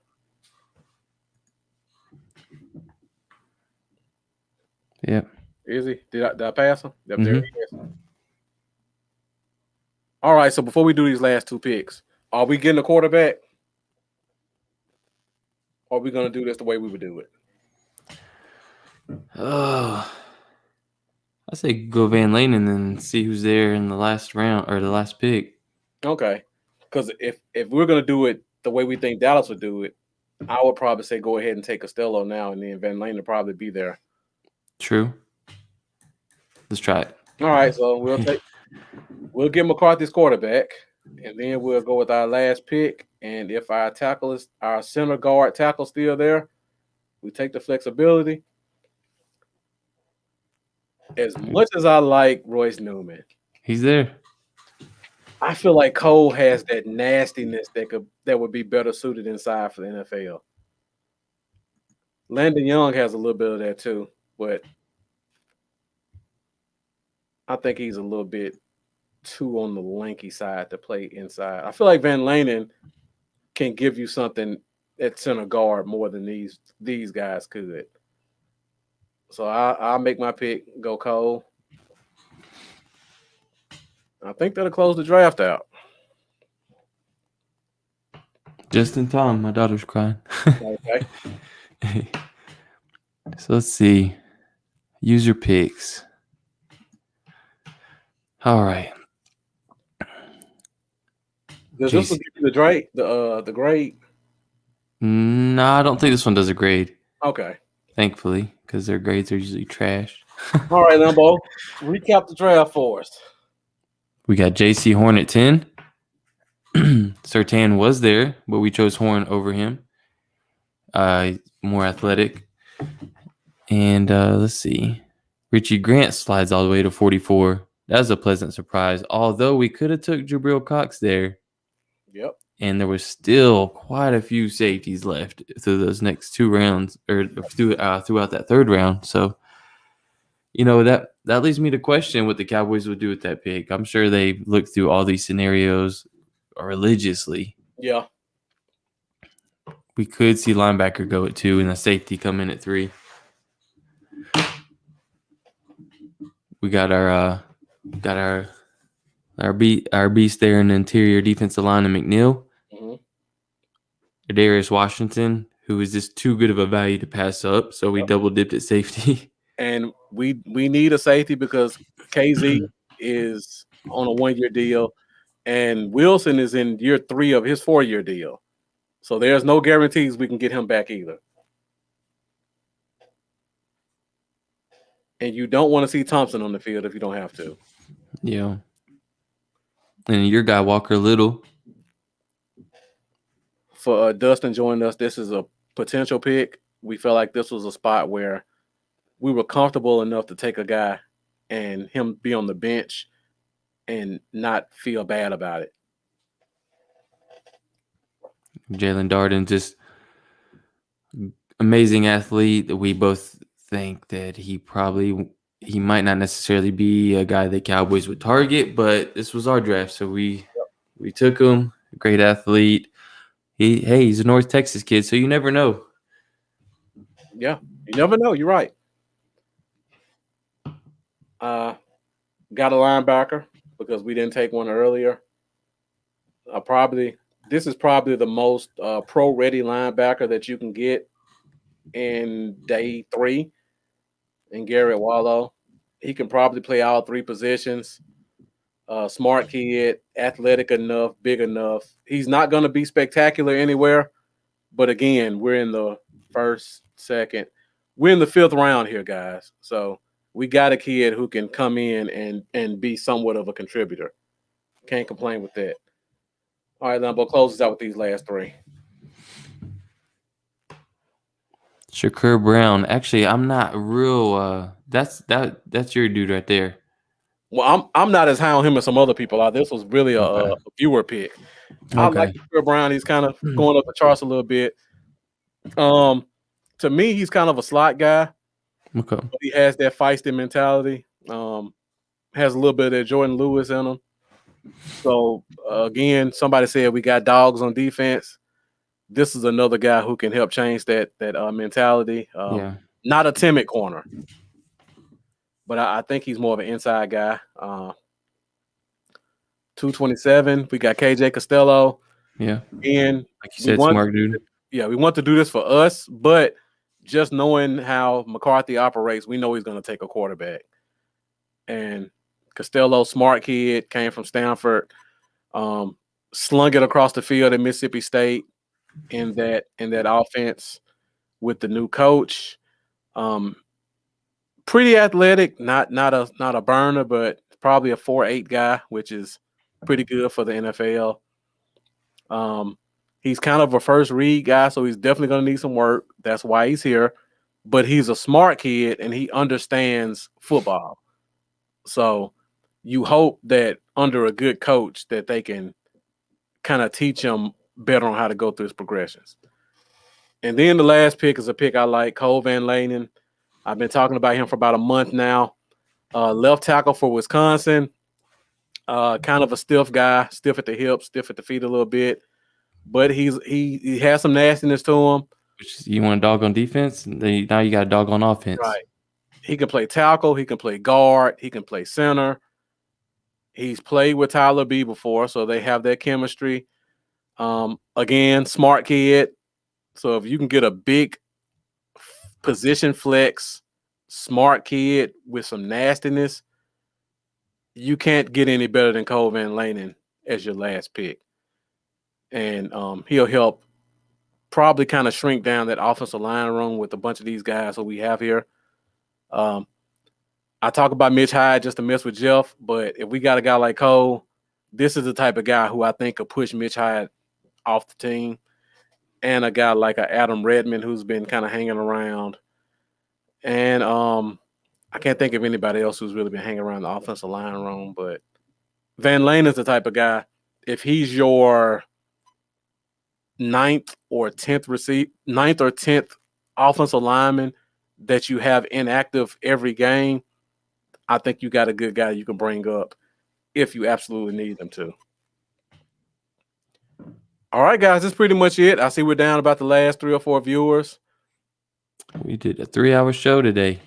First ever, I think. No, it's the second because we did the roundtable show last year. But yeah, Jeff hates Mitch Hyde. But I got to give my Clemson guys some love as much as I can until they kick him off the team. All right, so I think that's pretty much it, Lambo. Great show. Again, you guys fueled the show from the beginning. And we were just following you guys' leads. And we're officially 3 weeks away from the draft. So we got to figure out what we're going to do in the next couple of weeks because it's going to get really quiet other than the horrible rumors of Jerry Jones likes this guy or this team's trying to trade up. So we got to try to figure out some content. you guys did a great job again of fueling the show. So we'll probably just come back and let you guys run things like you did today, and we'll knock another hour and a half out next week. But until then, Lambo, let them know where they can find you at on social media. You guys can find me on Facebook, Twitter, and YouTube and Patreon as well at Cowboys Y'all, and on Instagram at Cowboys Y'all 88. And mostly of all, I say this every single time, please subscribe on YouTube. Please subscribe to Cowboys Y'all and subscribe to Bluff City Cowboys.